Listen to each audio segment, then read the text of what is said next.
Hello, నేను మీ శేషరావు. ఢిల్లీలో నీతి ఆయోగ్ సమావేశం జరుగుతుంది. దానికి ఆయా రాష్ట్రాల ముఖ్యమంత్రులు హాజరయ్యారు. కానీ తెలంగాణ నుంచి రాష్ట్ర ముఖ్యమంత్రి రేవంత్ రెడ్డి మాత్రం గైరు హాజరయ్యారు. రాష్ట్రంలోనేమో బడ్జెట్ మీద రకరకాల అభిప్రాయాలు వ్యక్తం అవుతున్న తరుణంలో అసలు తెలంగాణలో ఆర్థిక పరిస్థితి ఏంటి, ఏం జరుగుతుంది అనే దాని మీద విశ్లేషణ తీసుకునేటువంటి ప్రయత్నం చేద్దాం. ప్రస్తుతం మన దగ్గర Telangana water resource development corporation మాజీ చైర్మన్, అలాగే ఇంటలెక్చువల్ సెక్టార్ ప్రత్యేకించి తెలంగాణలో అన్నిటి మీద పూర్తి అవగాహన ఉన్నటువంటి వాళ్ళు కొద్దిమంది ఉంటారు. అలాంటి వాళ్ళు వి ప్రకాష్ గారు ఒకరు. ఆయనతో ఇంటరాక్ట్. సార్ నమస్తే. నమస్తే సార్, తెలంగాణ అంటేనే మీరు గుర్తొస్తారు. Thank you. ఎందుకంటే టీఆర్ఎస్ ఫౌండర్ కూడా మీరే కాబట్టి. ఎస్. సో ఇప్పుడు ఉన్నటువంటి పరిస్థితుల్లో రేవంత్ రెడ్డి ప్రభుత్వం ఏంటి అనేది ఒక ప్రశ్న వస్తుంది. సో నీతి ఆయోగ్ లాంటి ఇంపార్టెంట్ సమావేశానికి గైరు హాజరు కావడం అనేది మీరు ఎలా తీసుకుంటారు? ఫస్ట్ ఏంటంటే ఒక 10 సంవత్సరాలలో ప్రభుత్వంలో ఉన్న పెద్దలు చెప్తున్నట్టుగా దివాలా తీయించడమో లేకుంటే అప్పులలో నెట్టి తెలంగాణ ఆర్థిక విధ్వంసాన్ని సృష్టించడమో జరగలేదు ఇక్కడ. అసలు మొత్తం స్వాతంత్ర అనంతర ఆంధ్రప్రదేశ్ చరిత్ర కానీ తీసుకున్నట్టయితే ఒక కంఫర్టబుల్ పొజిషన్లో స్టేట్ని తీసుకొచ్చి పెట్టిన మొదటి ముఖ్యమంత్రి కేసీఆర్ గారు. మనకు అంతకుముందు కొంత వెంగళరావు గారి పీరియడ్లో కొంత కనబడుతుంది. మంచి ఎకానమీని బూస్టప్ చేసి ఇండస్ట్రియలైజేషన్ చేసి ఎక్కడ అవసరమో అక్కడ ప్రాజెక్టులకు కొంత అవకాశాలు ఇచ్చి చేసింది వెంగళరావు గారు. వెంగళరావు గారి తర్వాత మళ్ళీ చాలా కాలానికి అది కేసీఆర్ దగ్గర మనకు కనబడ్డది. ఉమ్మడి రాష్ట్రంలో చంద్రబాబు, రాజశేఖర రెడ్డి గారు కూడా కొంత ప్రయత్నం చేశారు. కానీ వాళ్ళు ఒక కంఫర్టబుల్ ప్లేస్లో ఎకానమీని పెట్టలేకపోయారు. కేసీఆర్ గారు పెట్టిన దానికి సాక్ష్యాలు స్టాటిస్టిక్స్. ఇవాళ మొన్న చంద్రబాబు నాయుడు గారు కూడా తెలుగుదేశం కార్యకర్తల సమావేశంలో మాట్లాడుతూ అసలు తెలంగాణను మొదటి స్థానంలోకి తీసుకెళ్లారు. ఇవాళ తలసరి ఆదాయము భారతదేశంలో తెలంగాణ నంబర్ 1గా ఉంది అని అన్నారు. ఇంకా అంతకంటే రుజువేం కావాలి? చంద్రబాబు నాయుడు ఏ కాన్సిక్వెన్స్లో చెప్పారంటే తాను తయారు చేసినటువంటి విజన్ అది ఏదైనా కానీ నడిచారు. గవర్నమెంట్ విధ్వంసం సృష్టించలేదు. Government is government. అయితే చంద్రబాబు నాయుడు గారు ఎకానమీని డెవలప్ చేయడానికి చాలా ట్రై చేశారు. ఆయన పీరియడ్లోనే కొంత ఈ ఐటీ కానీ ఇట్లాంటివన్నీ మొదలైనాయి. కానీ దురదృష్టవశాత్తు ఆయన కంటిన్యూ కాలేకపోయారు. రాజశేఖర రెడ్డి గారు వచ్చాక ఆయన ఎక్కువగా రూరల్ సైడ్ ఆలోచించారు. జలయజ్ఞం ప్రాజెక్టు టేకప్ చేశారు. కానీ పంటలకు నీళ్ళు ఇవ్వకముందే ఆయన చనిపోయారు. ఆ తర్వాత వచ్చిన వాళ్ళు కిరణ్ కుమార్ రెడ్డి, రోషయ్య గారు, వాళ్ళ చేతిలో బడ్జెట్లో డబ్బులు లేవు, వాళ్ళకి చేయడానికి విజన్ లేదు. వాళ్ళు తొందరగానే వాళ్ళు కూడా ఏం చేయలేకపోయారు. కేసీఆర్ గారు వచ్చేసరికి ఆర్థిక పరిస్థితి ఎట్లుందంటే విడిపోయిన తెలంగాణ దాదాపు 59,000 కోట్ల రెవెన్యూ రాబడులు ఆనాడు ఉండేటివి. అంటే అదర్ దెన్ గ్రాంట్స్ కావచ్చు, అదర్ దెన్ హెచ్ఎండిఏ భూముల అమ్మకాలు కావచ్చు, ఇవన్నీ పక్కకు పెడితే నికర ఆదాయము అన్ని సోర్సెస్ ద్వారా, ట్యాక్సెస్ ద్వారా విడిపోయిన తెలంగాణకు 59,000 కోట్లు ఉన్నది ఆ రోజు. ఇవాళ ఆయన ఎప్పుడైతే పోయిన డిసెంబర్లో పదవీచ్యుతుడైనాడో అప్పటి నుంచి మనం కంపేర్ చేసినట్టయితే రేవంత్ రెడ్డి గారు వచ్చే నాటికి ఉన్న పరిస్థితి చూస్తే 2 లక్షల కోట్లకు పైన రెవెన్యూస్ అనేటివి వచ్చినాయి. అయితే ఈ 10 ఏళ్ల కాలంలో ఆయన చేసింది ఏంటంటే అప్పులు చేసి ప్రొడక్టివ్ సెక్టర్లో వాటిని ఖర్చు చేశాడు. ప్రణాళిక పెట్టుబడులు పెంచారు.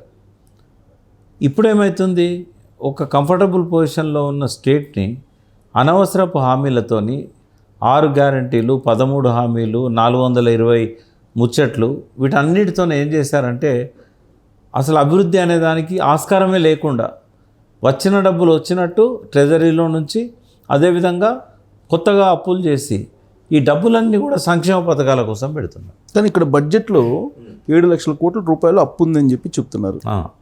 కానీ అది 7 లక్షల కోట్లు కాదు అనేది హరీష్ రావు చెప్తున్నాడు. ఏది నమ్మాలి? అంటే బడ్జెట్లో మీరు ఎకనామిక్ సర్వే కానీ మొన్న బడ్జెట్ పేపర్లో కానీ సంక్షిప్తంగా చూసినట్టయితే 6 లక్షల పైచిలుకు, 6 లక్షల కోట్ల పైచిలుకు ఇది అప్పు అందులో చూపెట్టారు.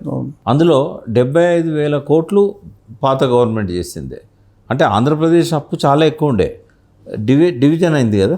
తెలంగాణ వాటాగా 75,000 కోట్ల అప్పు వచ్చింది. చాలామంది తెలియక, ఈవెన్ జయప్రకాష్ నారాయణ గారు కూడా ఒక ఛానల్లో చెప్తున్నారు, మిగులు రాష్ట్రంగా ఉన్న తెలంగాణ విడిపోయినాడు అని. అవును, అది జయప్రకాష్ నారాయణ గారు చెప్పడం కదా, అనేక సందర్భాల్లో కేసీఆర్ చెప్పాడుగా మిగులు రాష్ట్రం మంది. మిగులు రాష్ట్రం అంటే మనము క్రైటీరియా ఆ రోజు చూసినట్టయితే జూన్ 2, 2014 75,000 కోట్ల అప్పు ఉన్నది. అది మిగులు రాష్ట్రం ఎట్లయితుంది? మిగులు రాష్ట్రం అని ఎందుకు అంటున్నామంటే ఇక్కడి వనరులను, ఇక్కడి ఖర్చులు ఇవన్నీ కంపేర్ చేసినప్పుడు మనం సర్ప్లస్లో ఉంటాము అనేది ఒక భావన. ఓకే, అది రుజువు కాలేదు ఇక్కడ. సరే, సంపన్న రాష్ట్రం అని కూడా ఎందుకంటున్నాడు?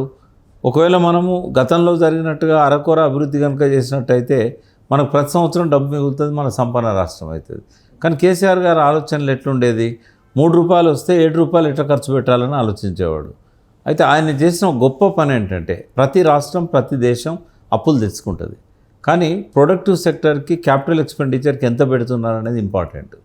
ఆ విషయంలో కేసీఆర్ గారిని అభినందించాలి, ఎందుకంటే ఆయన సంపద సృష్టించాడు. సృష్టించకపోతే వరి ఉత్పత్తిలో 50 లక్షల మెట్రిక్ టన్నుల నుంచి 3 కోట్ల మెట్రిక్ టన్నులకు వరి ఉత్పత్తులు పెరిగింది. అంటే ఈ 6 టైమ్స్ పెరగడానికి కారణము ప్రాజెక్ట్స్. ఒకటేమో మిషన్ కాకతీయ ద్వారా పాత జలవనరులన్నింటినీ పునర్నిర్మాణం చేశాడు. అదివరకు మీరు జర్నలిస్ట్గా చాలా కాలం నుంచి ఉన్నారు కదా, రాత్రి భారీ వర్షం 100 చెరువుల గండి అని హెడ్డింగులు కనబడేది పేపర్లలో. ఈ 10 ఏళ్లలో ఒక్కసారి కూడా అటువంటి హెడ్డింగ్ రాలేదు. ఒకవేళ చెరువు దేవుతా, ఒక్క చెరువు దేవుతుంది. అయితే అంత పటిష్టంగా చేయడానికి 9,000 కోట్లు మిషన్ కాకతీయ మీద పెట్టారు. అది దానివల్ల మనకు ఫలితము 10 రెట్లు ఎక్కువ వచ్చింది. పంటలు పండాయి. అంటే అంతకుముందు 2.5 లక్షల నుంచి 5 లక్షల ఎకరాల మధ్యలోనే చెరువుల కింద పంటలు పండేది. ఈ మిషన్ కాకతీయ తర్వాత 15 లక్షల ఎకరాలకు తీసుకుపోగలిగాం. ఇంకా ఆపాము. వాస్తవంగా చెప్పాలంటే ఓన్లీ 28,000 చెరువులు కుంటలే రిపేర్ అయినాయి. ఓకే, వాళ్ళు చెప్పిన 46,700 పైచిలకు కాలేదు. అవన్నీ చిన్న చిన్న చెక్ డ్యామ్స్ కానీ ఇట్లాంటివి, అవన్నీ కూడా కంప్లీట్ చేస్తుంటే 25 లక్షల ఎకరాల ఆయకట్టు వస్తుంది చెరువుల కింద, చిన్న వనరులకి. ఆ విషయంలో ఎప్పుడు కూడా కామెంట్స్ రాలేదు, ఎందుకంటే మిషన్ కాకతీయ మీద. బట్ కాళేశ్వరం మీద కాళేశ్వరం మీద అది మీకు క్లారిఫై చేస్తాం. వాస్తవంగా చెప్పాలంటే కాళేశ్వరంలో నాకు తెలిసినంత వరకు, అంటే ఒక్కటి సుబ్బారావు గారు, ప్రపంచంలో కానీ భారతదేశంలో కానీ రాజకీయ పార్టీలకు లబ్ధి జరగకుండా ఏ ప్రాజెక్ట్ కంప్లీట్ కాదు. Take it as granted. ఇది నగ్న సత్యం. నగ్న సత్యం. మనం వాస్తవాలు మాట్లాడుకుందాం. అయితే ఈ పట్టుకోవడం అనేది ఎవ్వరి తరం కాదు. సుప్రీంకోర్టు చీఫ్ జస్టిస్ని ఎంక్వైరీ కమిషన్ వేసినా కూడా ఈ నీటిపారుదల ప్రాజెక్టులలో కానీ, రోడ్డు డెవలప్మెంట్ ప్రాజెక్టులలో కానీ, మట్టి పనులలో కానీ అవినీతి అనేది పట్టుకోవడం అనేది సాధ్యం కాదు. ఆ చిత్తశుద్ధి పాలకులకు ఉండాలి తప్ప ఇవి ఎంక్వైరీలకు అందేటి కాదు. ఎందుకు అంటే ఎవ్రీథింగ్ ప్రొసీజర్ ప్రకారమే నడుస్తుంది. ఎస్ఎస్ఆర్ రేట్లు అనేటివి ఉంటాయి. ఈ సంవత్సరం స్టీల్ది ఎంత పెరిగింది, సిమెంట్ ఎంత పెరిగింది, లేబర్ ఛార్జీలు ఎంత పెరిగినాయి, ప్రపోర్షనేట్గా మనం పెంచాలి. ఎవ్రీ 2 ఇయర్స్కి ఒకసారి ఆ కమిటీ కూర్చొని, ఆ కమిటీలో ఇరిగేషన్ నుంచి, R&B నుంచి ఇంజనీర్లు అందరూ కూర్చొని రేట్లు ఫిక్స్ చేస్తారు. ఆ ఫిక్స్ చేసినప్పుడు తర్వాత ప్రాజెక్ట్ రిపోర్ట్లు వచ్చినప్పుడు ఆ రిపోర్ట్లలో వేరియేషన్ ఉంటుంది. ఒరిజినల్ DPRకును ముందు ఇచ్చిన దానికి అది కూడా వ్యాప్కోస్ ఇస్తుంది. ఇక్కడ మన గవర్నమెంట్లో ఉన్న ఇంజనీర్స్ అంతా కలిసి DPR ఫైనల్గా తయారు చేసేటప్పుడు వ్యాప్కోస్తోనే మళ్ళీ చేయిస్తారు. ఈ వ్యాప్కోస్ ఇచ్చిన ఫస్ట్ రిపోర్ట్కు డీటెయిల్డ్ ప్రాజెక్ట్ రిపోర్టుకు కూడా వ్యత్యాసం ఉంటుంది. కాళేశ్వరంలో కూడా అట్లాగే జరిగింది. మేడిగడ్డ 1,800 కోట్లు అనుకున్నది 3,000 కోట్లు దాటడానికి కారణం ఏంటంటే DPRలో ఆ వ్యత్యాసం కనబడ్డది. అయితే ఇవేవి కూడా దొరకవు ఏ ప్రాజెక్ట్ అయినా. సపోజ్ 13% కాంట్రాక్టర్కు లాభం పెట్టాలి, అది రూల్. ఊరికే చేయడు కదా కాంట్రాక్టర్. తర్వాత కొన్ని 100 కోట్లు ముందు పెట్టుబడి పెడతాడు. మన వాళ్ళు బిల్స్ ఎప్పుడు ఇస్తారు? 2 ఏళ్ళు 3 ఏళ్ళు. కాబట్టి కాంట్రాక్టర్కు 13% బెనిఫిట్ ఉంటుంది ఏ ప్రాజెక్ట్ అయినా. ఇటువంటి భారీ ప్రాజెక్టులలో ఎస్ఎస్ఆర్ రేట్లలో గుర్తుపట్టలేనంత వ్యత్యాసంతో ఎన్హాన్స్ చేసుకుంటూ పోవడం ఒకటి, ఎస్ఎస్ఆర్ రేట్లే ఎక్కువ చూపెట్టడం ఒకటి. సపోజ్ ఒక వాల్వ్ కాస్ట్ ఉంది మిషన్ భగీరథ, వాల్వ్ కాస్ట్ 7,000 అనుకుందాం. అది నువ్వు 15,000 పెట్టినా 20,000 పెట్టినా దాన్ని ఎవరు పట్టుకోలేరు. ఎందుకంటే ఇవి ఇంపోర్టెడ్ ఉంటాయి. ఇంపోర్టెడ్ ఒక్కో కంట్రీలో ఒక్కొక్క రేట్ ఉంటుంది. ఎలక్ట్రానిక్ గూడ్స్లో టెక్నికల్గా అసలు చెప్పలేము. చైనా నుంచి మనం చాలా దేశాల నుంచి చెకోస్లోవేకియా, చెక్ రిపబ్లిక్ నుంచి చాలా దేశాల నుంచి మనం తెప్పించుకున్నాం. అవి రేట్లు ఎక్కువ ఉంటాయి. బిహెచ్ఎల్ వాడు ఏమన్నాడు, మీరు ఈసారి పంపులు అక్కడ నుంచి తేకండి, నేనే తయారు చేసి ఇస్తా అన్నాడు. వాడి రేటు తక్కువ ఉంటుంది. అప్పుడేమంటారు, ఇంపోర్ట్ చేయాలి కదా, అక్కడ వాడి కరెన్సీ విలువ ప్రకారం అక్కడ మేము పే చేయాల్సి వచ్చింది.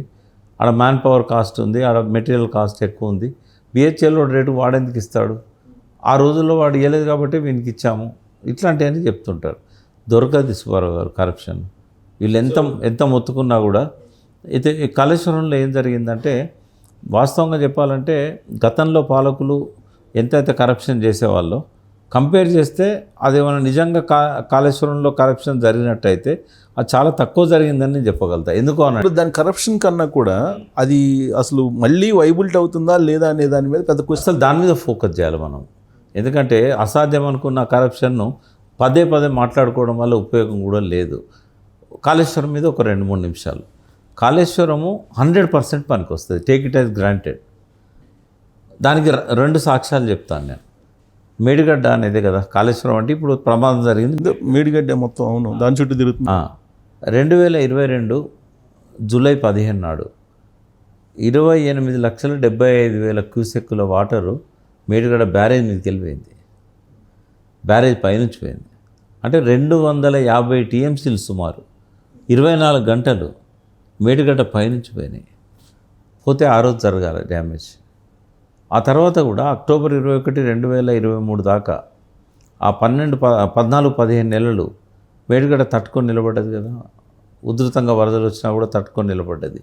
అంటే ఒకవేళ నాసిరకమైన నాణ్యత లేని, ప్రమాణాలు పాటించని మెటీరియల్ కనుక వాళ్ళు వాడి ఉంటే అసలు ఫస్ట్ వరదలకే మేడిగడ్డ కొట్టుకపోయేది.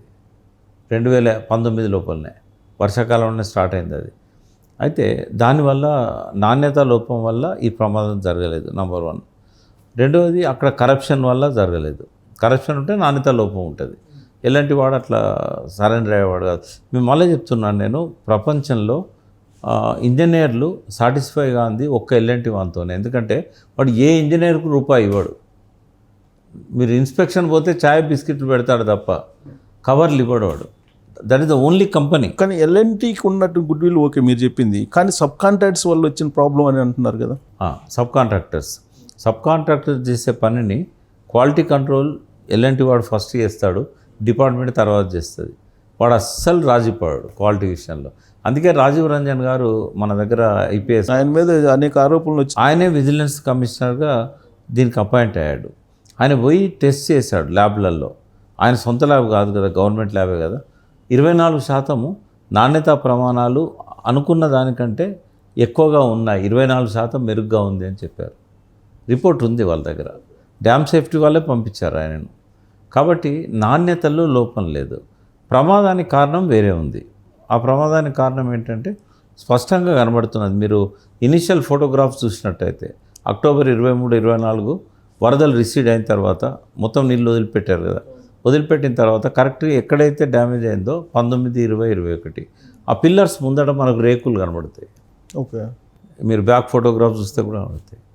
ఆ రేకుల వల్ల జరిగింది. అది షీట్ పైల్స్ ఏవైతే ఉన్నాయో అది వరకు కాఫర్ డ్యామ్ సంబంధించిన అవశేషాలు అవి తీసేయాల్సి ఉండే.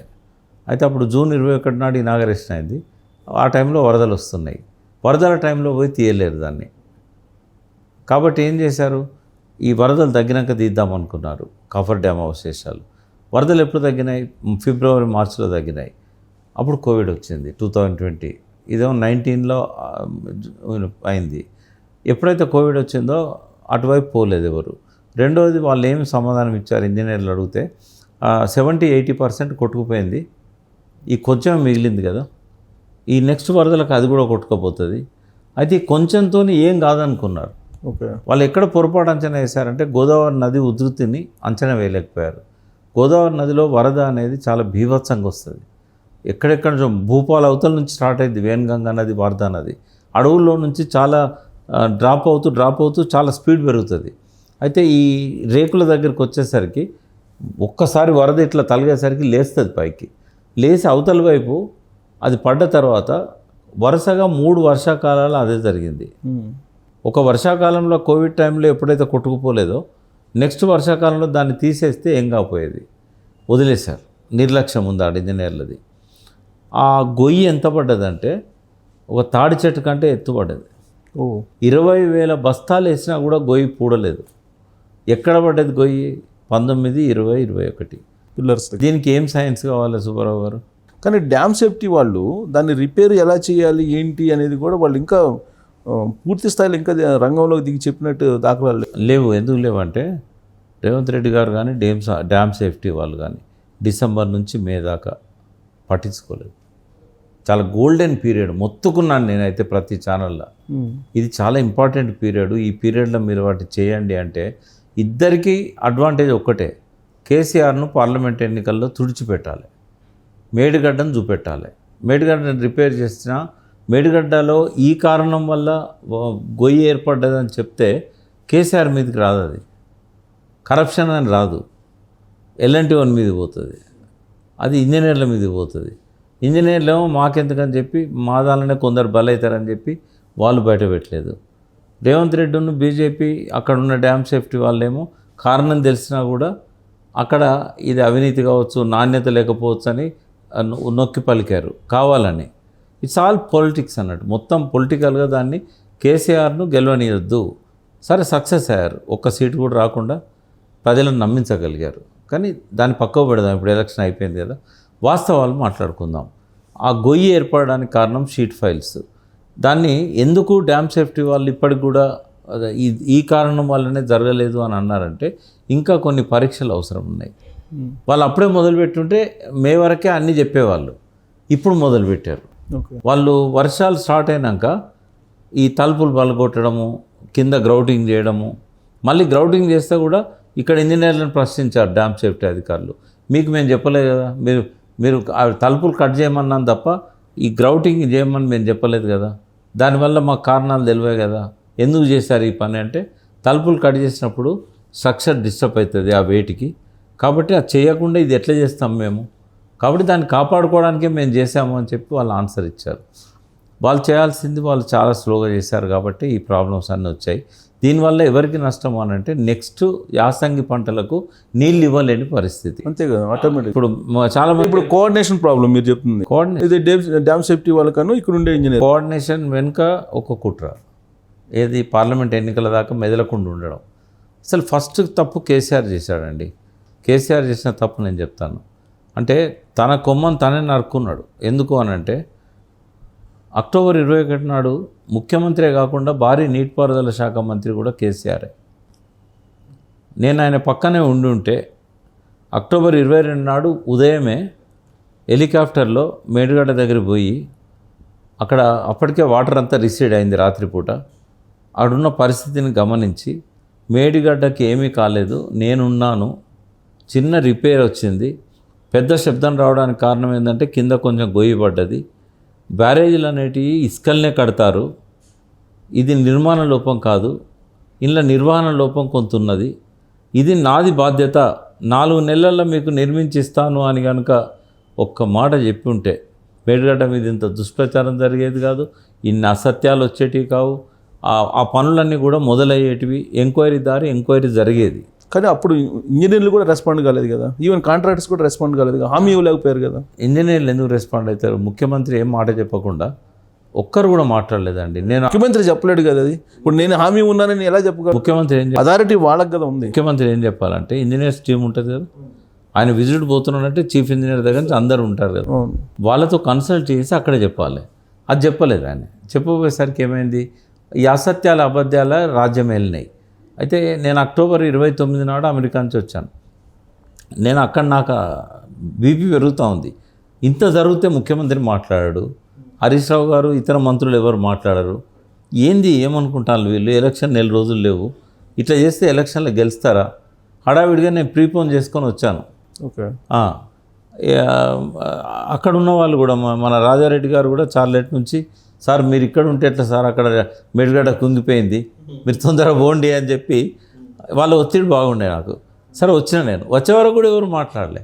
ఫస్ట్ నేనే యూట్యూబ్ ఛానల్లో మేడిగడ్డ విషయం అంతా నేను చెప్పాను. నేను ఏం కాలేదు, ఒక బ్లాక్ మొత్తం రీప్లేస్ చేయాలి, తర్వాత కూడా విజిట్ చేసి వచ్చి మళ్ళీ చెప్పాను.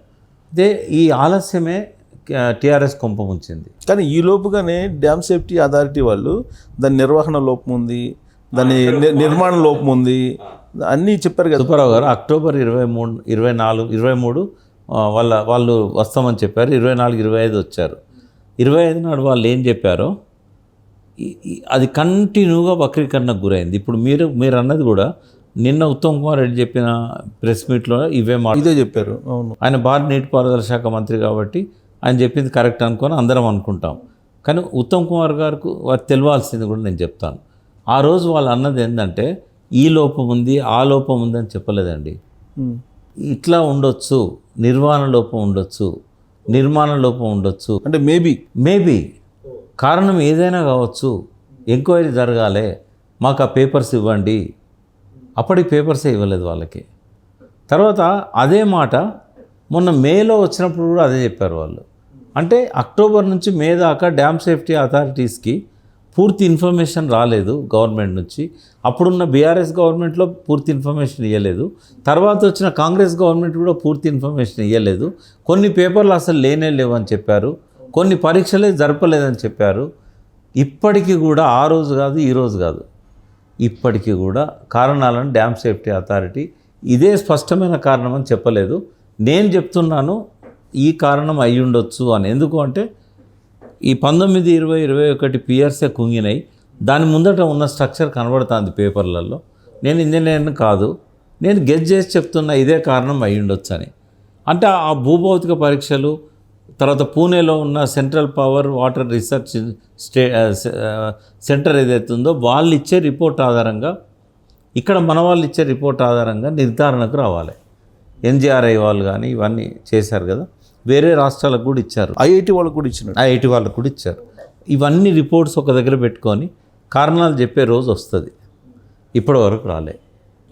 వాళ్ళు చెప్తుంది ఏంది, డ్యామ్ సేఫ్టీ అథారిటీ వాళ్ళు గవర్నమెంట్ నుంచి కొన్ని పారామీటర్స్ మాకు రావాలి, అవి రాలేదని చెప్తున్నారు. అవి ఇవ్వకపోతే వీళ్ళ తప్పు అవుతుంది, అవి పరీక్షలే చేయకపోతే కేసీఆర్ ప్రభుత్వం తప్పు అవుతుంది. అయితే ఏదైనా కూడా నిర్ధారణ ఇంకా జరగలేదు. సెకండ్, నిన్న జరిగింది మనం మాట్లాడుకుందాం, లేటెస్ట్ కదా. నిన్న టీఆర్ఎస్ అంటే బీఆర్ఎస్ గెలిచిన ఎమ్మెల్యేలు అందరినీ తీసుకొని కేటీఆర్ గారు అక్కడికి పోయారు. మరో పక్కన ఆయన ప్రెస్ మీట్లో మాట్లాడిన దాని మీద ఉత్తమ్ కుమార్ రెడ్డి స్పందించాడు. ఈ రెండు కూడా విశ్లేషించాల్సిన అవసరం ఉన్నది. నంబర్ 1 ఏంటంటే కేటీఆర్ గారు మేడిగడ్డ బ్యారేజీ గేట్లను దించమని చెప్పలేదు. మేడిగడ్డ దగ్గర పూర్తి స్థాయిలో వరద పోతుంది, 20 లక్షల క్యూసెక్కులు పోతున్నది. ఈ వరద పోతున్నప్పుడు 2 టీఎంసీల నీళ్ళని లిఫ్ట్ చేయడం అనేది సాధ్యమవుతుంది.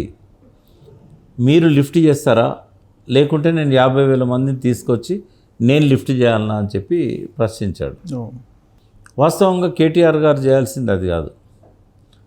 కేటీఆర్ గారు చేయాల్సింది మేడిగడ్డ పైనుంచి నీళ్లు పోతున్నా కూడా, ఆల్మోస్ట్ అంచుల నుంచి నీళ్లు పోతున్నా కూడా మేడిగడ్డ చెక్కు చెదరకుండా ఉన్నది. ఇప్పటిదాకా మీరు మాట్లాడిందంతా అబద్ధాలు, అసత్యాలు. మేడిగడ్డ నాశనం కాలే, కాళేశ్వరం నాశనం కాలే. రేపు వరద తగ్గిన తర్వాత గేట్లు పెట్టినట్టయితే, ఆ ఒక్క బ్లాకును రిపేర్ చేసినట్టయితే మేడిగడ్డ సురక్షితంగా ఉంటుంది. ఇంకో 100 సంవత్సరాలు రాబోయే తరాలు అద్భుతంగా ఈ నీళ్ళతో పంటలు పండించుకుంటారు. ఇది చెప్పి రానుండి ఆయన. కానీ అలా కాదు కదా ఆయన చెప్పింది. ఆయన చెప్పింది ఏం చేసి, మీరు కనుక ఆన్ చేయకపోతే, లిఫ్ట్ కనుక మీరు ఆన్ చేయకపోతే నేను వస్తాను 50,000 మందితోటి, నేను ఆన్ చేసుకుంటాను. ఇక్కడ అవగాహన లోపం ఉంది. ఏంటిది అవగాహన లోపం? లిఫ్ట్ చేయడంలో ఉన్న సమస్యలేంది?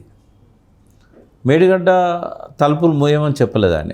ఉత్తమ్ కుమార్ రెడ్డి గారేమో దీని మీద తలుపులు ఎట్లా మూస్తారు, సమ్మక్క బ్యారేజ్ కొట్టుకపోతుంది, సీతారామ కొట్టుకపోతుంది అంటే ఇద్దరు కూడా అవగాహన లోపంతో మాట్లాడారు. ఆయనదేమో ఒక 10% కేటీఆర్ గారిది, ఈయనది 90%. కేటీఆర్ గారు దానిలో చెప్పాల్సింది ఏంటంటే అన్నారం సుందిల్ల 11 మీటర్స్ వరకు వాటర్ స్టోర్ చేస్తే తప్ప లిఫ్ట్ చేయడానికి లేదు. మేడిగడ్డ దగ్గర డోర్లు వేయాల్సిన అవసరం లేదు, ఎందుకంటే గోదావరి ఉధృతంగా పోతున్నది. కానీ అన్నారం బ్యారేజ్ దగ్గర, పైనున్న సుందిల్ల దగ్గర, ఎల్లంపల్లి దగ్గర వరద లేదు. గేట్లు వేసి లిఫ్ట్ చేయాలి. లిఫ్ట్ చేసిన వాటర్ కిందికి పోకుండా గేట్లు వేయాలి. గేట్లు వేసిన తర్వాత ఒక హెడప్ అనేది వస్తుంది. 11 మీటర్స్ వరకు నీళ్లు స్టోర్ చేస్తేనే, అంటే సుమారు 6-7 టీఎంసీల నీళ్లు అక్కడ స్టోర్ చేస్తేనే సుందిలోకి లిఫ్ట్ చేయగలుగుతాం. సుందిలలో కూడా మళ్ళీ 11 మీటర్ల వరకు ఆపుకొని మళ్ళీ ఒక 6-7 టీఎంసీలు ఉంటేనే మళ్ళీ ఎల్లంపల్లికి లిఫ్ట్ చేయగలుగుతాం. అక్కడ ఉన్న సమస్య ఏంటంటే ఆ 2 బ్యారేజీలకు ఎన్డీఎస్ఏ వాళ్ళు నేను ఉత్తమ్ కుమార్ చెప్పినట్టుగా స్ట్రిక్ట్గా ఆర్డర్స్ ఇచ్చారు. గేట్లను మీరు ఎట్టి పరిస్థితుల్లో ఓపెన్ పెట్టాలి. రెండవది వాళ్ళు ఒక 10 ఇన్స్ట్రక్షన్స్ ఇచ్చారు. మీరు ఈ గ్రౌటింగ్ చేయండి, ఈ డ్రిల్లింగ్ చేయండి, ఇక్కడ క్యావిటీస్ ఉన్నాయి మూసేయండి, ఈ 5 మీటర్ల ఎత్తున లీకులు ఉన్నాయి మూసేయండి. ఇవన్నీ ఎప్పుడు చెప్పారు? ఫిబ్రవరిలో చెప్పారు. తర్వాత మళ్ళీ ఒకసారి మేలో వచ్చినప్పుడు కొంత జరుగుతున్నది వర్క్. బట్ వర్షాలు రాకముందే ఈ పనులన్నీ అయిపోయినాయి. అన్నారంలో అయితే ఏ పని పెండింగ్ లేదు. 99% పనులు అయిపోయాయి. సుందిల్లో ఇక్కడ చేయాల్సిన లీకేజ్ ఆపడం కానీ ఇట్లాంటి పనులన్నీ అయిపోయినాయి. అయితే ఒక్క CP central power water and research సంబంధించిన పూణే సంస్థ ఇంకా కొన్ని టెస్టులు చేయాల్సి ఉన్నది. అయితే వరద నీరు వస్తున్నది, అంటే మనకు పైనుంచి గేట్లు తీయకపోయినా కూడా వర్షం ద్వారా వచ్చే నీళ్ళన్నీ వస్తున్నాయి. ఈ టైంలో ఆ టెస్టులు చేయడం కుదరదు. కాబట్టి మేజర్ వర్క్స్ అయిపోయినాయి. కాబట్టి మెయిన్గా లీకేజెస్ అడ్రస్ చేశారు. కాబట్టి ఎన్డీఎస్ఏ వాళ్ళని రిక్వెస్ట్ చేయాల్సి ఉండే గవర్నమెంట్, కేటీఆర్ గారు గవర్నమెంట్కి ఏం చెప్పాలి? మీరు ఎన్డీఎస్ఏ మీద ప్రెజర్ తెచ్చి మీరు ఈ డ్యామ్ అన్నారం సుందిల్ల గేట్లు వేసి ఆ 11 మీటర్ల వరకు నీళ్ళను స్టోర్ చేసి లిఫ్ట్ చేసుకున్నట్టయితే కొండపోచమ్మ సాగర్ దాకా మనకి నీళ్ళ కరువు పోతుంది. ఎందుకంటే ఇప్పుడు కనుక లిఫ్ట్ చేయకపోతే మనకు సెప్టెంబర్, అక్టోబర్ పంట పూర్తిగా చేతికొచ్చే సమయానికి నీటి ఎద్దడి వల్ల చేతికి వడ్ల గింజలు రావు, తాలు వస్తుంది. పుట్టకొచ్చే టైంకు నీళ్ళు పెట్టకపోతే తాలు వస్తుంది. రైతులకు చాలా నష్టం జరుగుతుంది. కాబట్టి లక్షలాది ఎకరాల్లో పంటలు వేశారు. శ్రీరామ్ సాగర్లో నీళ్ళు లేవు, మిడ్మానేర్లో లేవు, ఎల్ఎండీలో లేవు. ఈ పంటలు పండాలంటే మీరు నీళ్లు లిఫ్ట్ చేయాల్సిందే. కాబట్టి మీరు వెంటనే ఎన్డీఎస్ఏ వాళ్ళని రిక్వెస్ట్ చేసి మీరు నీళ్ళు ఇవ్వండి అని అడిగితే సరిపోయేది. దానికి 50,000 మందితో వచ్చి ధర్నా చేస్తామని ఒక థ్రెట్ ఇచ్చారు. బట్ అది ఇవ్వాల్సింది ఎవరు? ఎన్డీఎస్ఏ. వాళ్ళ అనుమతి ఇవ్వండి. ఎందుకంటే డ్యామ్స్ వాళ్ళు ఇస్తారా ఇవ్వరా తర్వాత ముందు గవర్నమెంట్ అడగాలి. గవర్నమెంట్ని అడగమని చెప్పేసి డిమాండ్ చేశారు ఆయన. సరే, ఆయన డిమాండ్ మంచిదే, కానీ ఫోకస్ అంతా కూడా ఆ డిమాండ్ మీద పోయింది. అంటే పొలిటికల్ అడ్వాంటేజ్ తీసుకోలేకపోయారు. మేడిగడ్డ మీద వచ్చిన అసత్యపు ప్రచారాలు, అబద్ధ ప్రచారాలు, అది ప్రజలకు వాస్తవాలు చెప్పడానికి మేడిగడ్డకేం కాలేదు చూడండి అని చెప్తే ఇవన్నీ తుడిచిపెట్టుకుపోయేటి గతంలో వచ్చిన ఆరోపణల సత్యాలన్నీ. అది ఫోకస్ కాలేదు. వాళ్ళు చెప్పారు కానీ వాళ్ళు పోయి చూపెట్టారు, చెప్పారు, కానీ రావాల్సినంత ఫోకస్ దాన్ని రాలేదు. ఇప్పుడు మీడియా ఏం చేస్తుందంటే సెన్సేషన్ వార్తలకు ప్రాధాన్యత ఇస్తుంది. 50,000 మందితో అనేసరికి అది సెన్సేషన్. అది కొంచెం పొలిటికల్గా ఆ గ్యాప్ కనబడ్డది నిన్న ఆయన స్టేట్మెంట్లో. ఉత్తమ్ కుమార్ రెడ్డిదేమో ఆయన కొంచెం ఎదగాల్సిన అవసరం ఉంది. నీటిపారుదల సబ్జెక్ట్ అనేది జటిలమైన సబ్జెక్టు. తెలియనందుకు నేను తప్పు పట్టావు. కానీ తెలియకపోవడం కదా సార్, మొట్టమొదటి నుంచి మీరు అబ్జర్వ్ చేసి ఉంటారు మీరు కూడా. తెలంగాణలో ఇరిగేషన్ రివ్యూ మీటింగ్లకే ఇంజనీర్స్ కొంతమంది కోఆపరేట్ చేయట్లేదని ఆయనే చెప్పాడు కొన్ని సందర్భాల్లో. ఇప్పుడు అలాంటి సిచ్యువేషన్ మరి ఆయన మాత్రం ఏం చేస్తారు? అందుకే ఇప్పుడు వాళ్ళు కోఆపరేట్ చేయట్లేదు.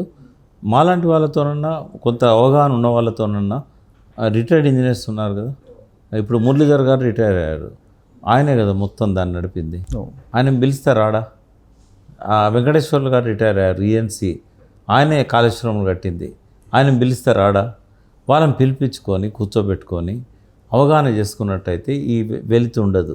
కానీ మొదటి నుంచి ఎందుకన్నా తెలంగాణలో గవర్నమెంట్ మారినప్పటి నుంచి రివ్యూ మీటింగ్లో అంటే స్మితా సబర్వాల్ మొత్తం ఈ ఫైల్స్ అన్ని చూశారు. అప్పట్లో సీఎం ఆఫీస్లో సెక్రటరీగా ఉంటూ అనేది కదా, ఆవిడే మీటింగ్ రావట్లేదని చెప్పి మంత్రులే చెప్తున్నారు.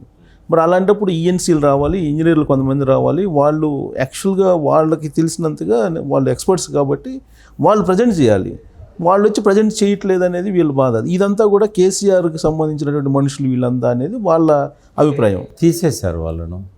ముఖ్యమైన వాళ్ళు ఎవరు కాళేశ్వరానికంటే మురళీధర్ గారు, తర్వాత వెంకటేశ్వర్లు గారు, ఇద్దరిని కూడా తీసేశారు. అంటే వాళ్ళ ఎక్స్టెండ్ చేయలేదు. అప్పటికే వాళ్ళు మురళీధర్ గారు అయితే 2013లో కిరణ్ కుమార్ రెడ్డి గారు ఎక్స్టెన్షన్ ఇచ్చారు ఆయనకు రిటైర్ అయిన తర్వాత. కేసీఆర్ గారు 10 ఏళ్ళు కంటిన్యూ చేశారు. సో ఆయనను ఆపేశారు. వెంకటేశ్వర్లు కూడా రిటైర్ అయిన తర్వాత ఎక్స్టెన్షన్ మీద ఉన్నాడు, ఆయన కూడా రిటైర్ అయ్యారు. అంటే అవగాహనను పెంచుకుందామంటే వాళ్ళు సహకరిస్తారు, నేనైతే అనుకోను. బట్ అధికారంలో ఉన్న వాళ్ళు అది ఆ ఇంజనీర్స్ పేపర్ సరిగా లేవను ఇంకో కారణము వాళ్ళు చెప్పట్లేదు. ఇంకో మాట కూడా నాకు ఆఫ్ ది రికార్డ్ వాళ్ళు ఏం చెప్పారు ఆఫీసర్లు అంటే, సార్ వీళ్ళకు అర్థం చేసుకునే శక్తి సామర్థ్యాలు లేవు, మేము ఇంకా వాళ్ళు అడిగిన దానికి సమాధానం చెప్పడం తప్ప మేము వాళ్ళని కన్విన్స్ చేసే పరిస్థితి లేదాడ. కేసీఆర్ గారు అంటేనేమో ప్రతిది గుచ్చి అడిగి తెలుసుకునేవాడు, వీళ్ళకి ఆ ఇంట్రెస్ట్లు లేవు సార్ అని చెప్పారు ఆఫ్ ది రికార్డ్. కానీ ఇది కూడా ఘోష్ కమిటీ చేసినప్పుడు కూడా అక్కడికి కూడా వచ్చి వీళ్ళు కొంతమంది సరిగ్గా సమాధానం చెప్పడానికి ఇంట్రెస్ట్ చూపించట్లేదు అనేది అది ఒక భయం ఉంది ఇంజనీర్ల మీద ఉంది. వాళ్ళల్లో ఒక భయం ఉంది ఏంటంటే ఏదైనా తప్పు జరిగితే మేము పట్టించుకోలేదని మా మీదకి ఎక్కడ వస్తుందో అది ఆ భయంతో వాళ్ళు చెప్పడం లేదు. వాస్తవంగా O&M సంబంధించిన మిస్టేక్స్ అయితే ఉన్నాయాడ, ఆపరేషన్ మెయింటెనెన్స్. సరే వాళ్ళు మేము కేసీఆర్ గారికి విన్నవించినాం, ఆయన పట్టించుకోలేదు, మాకు ఫండ్స్ రాలేదు, ఇట్లాంటివి చెప్తారు. జరిగింది కూడా వాస్తవంగా. ఏంటంటే ఆయన కూడా ఒకసారి ప్రాజెక్ట్ కమెంట్స్ అయిన తర్వాత మళ్ళీ దాన్ని పట్టించుకోలేదు. అంతకుముందులాగా ఏం జరుగుతుంది అక్కడ, ఎందుకు కొట్టుకపోయినాయి బ్లాక్స్, ఆ తర్వాత కాఫర్ డ్యాము ఎందుకు అవశేషాలు అక్కడ మిగిలినాయి, ఇవి ఆయన పట్టించుకోలేదు. ఆయన ఎంతసేపు ఎంజాయ్ చేశాడు, నీళ్ళు వస్తున్నాయి, పంటలు పండుతున్నాయి, రైతులు హ్యాపీగా ఉన్నారు అని చెప్పి వ్యవస్థలు ఉన్నాయి, వ్యవస్థలు పనిచేస్తాయి అనుకున్నాడు ఆయన. కానీ ఇంజనీర్స్లలో కొంత నిర్లక్ష్యం కనబడ్డది. తర్వాత పూర్తిగా ఇవన్నీ చేయకుండానే వాళ్ళ లైబిలిటీ నుంచి వాళ్ళని తొలగించడం అనేది పెద్ద బ్లండర్. అది ఇట్లాంటివి కొన్ని పడ్డాయి. తర్వాత కాగు ఆంక్షలు పెట్టినప్పుడు వాళ్ళు ప్రశ్నలు వేసినప్పుడు ప్రాపర్గా ఆన్సర్స్ ఇవ్వలేదా తెలియదు. బట్ కాగ్ రిపోర్ట్లో మిస్అండర్స్టాండింగ్స్ కనబడ్డాయి. ఫర్ ఎగ్జాంపుల్ ఇప్పుడు 1,47,000 కోట్లు దాని బడ్జెట్ పెరిగిందని కాగ్ చెప్పింది. నిజానికి ఇంట్రెస్ట్ని అలా కలిపారు. ఇంట్రెస్ట్ని కలపడం అనేది కరెక్ట్ కాదు. ఇంట్రెస్ట్ను పక్క పెడితే 1,21,000 కోట్లే దాని ఇప్పటి వరకు కూడా. అందులో 30,000 కోట్లు అడిషనల్ టీఎంసీ. అంటే 1,21,000 కోట్ల 30,000 కోట్లు తీసేస్తే మిగిలేదు ఎంత, 91,000 కోట్లు. అంటే ఎంత పెరిగింది కాళేశ్వరం కాస్ట్? 80 నుంచి 91 కోట్లకు పెరిగింది. 10 సంవత్సరాలలో ఆ మేరకు పెరగదా? రెండవది ఆనాడు ఉన్నట్టు ఇప్పుడు లేదు కదా. ఆనాడు 14 టీఎంసీలే స్టోరేజ్, ఇప్పుడు 140 టీఎంసీలు. పనులు కూడా అయిపోయినాయి, టన్నెల్స్ పెరిగినాయి, పవర్ హౌజులు పెరిగినాయి, పంప్ హౌజులు పెరిగినాయి, లిఫ్ట్లు పెరిగినాయి, ఆ లిఫ్ట్ చేసే యంత్రాలు పెరిగినాయి, మోటార్స్. తర్వాత బాహుబలి పంపులు వచ్చినాయి, 3 బ్యారేజ్లు అదనంగా వచ్చినాయి, 3 పంపింగ్ స్టేషన్లు అదనంగా వచ్చినాయి. ఇవన్నీ పరిగణలోకి తీసుకున్నప్పుడు 11,000 కోట్లు 80,000 కోట్ల నుంచి 91,000 కోట్లకు పెరుగుతుంది. ఆశ్చర్యం ఏమున్నది? అంతకుముందు 36,000 కోట్లు ఉన్నప్పుడు కేవలం 16 లక్షల ఎకరాలే అనుకున్నారు. కానీ ఇవన్నీ పెరగడం వల్ల 80,000 కోట్లకు ప్రాజెక్ట్ రిపోర్ట్ రెడీ అయింది. అది 16లో అయింది ప్రాజెక్ట్ రిపోర్టు. 16 నుంచి 24కి 8 సంవత్సరాల్లో కాస్ట్ పెరగదా? నేనేమంటున్నా అంటే ఇదే కాంగ్రెస్ పరిపాలన అయ్యి ఉంటే 2 లక్షల కోట్లే ఏదో బడ్జెట్. చాలా దిక్కుల కేసీఆర్ గారు అదనపు వృధా అయ్యేదాన్ని తగ్గించారు. ముంపు గురి కాకుండా చాలా ప్రాంతాలను గోదావరి లెవెల్ వరకే నీళ్ళు నిల్వ చేసేటట్టు ఇంజనీర్ల రిపోర్ట్లో నిన్న ఉత్తమ్ కుమార్ రెడ్డి గారు ఒక అవగాహన లేకనో లేకుంటే ఎందుకో ఒక తప్పు చెప్పాడు.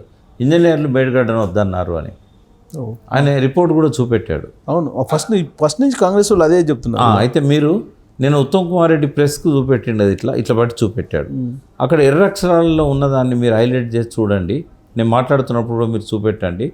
అందులో ఏమన్నారంటే వీళ్ళకి ఇచ్చిన అసైన్మెంటు మేడిగడ్డనా తుమ్మిడేట అని కాదు అని సరి చేసుకోవాలి ఉత్తమ్ కుమార్ రెడ్డి.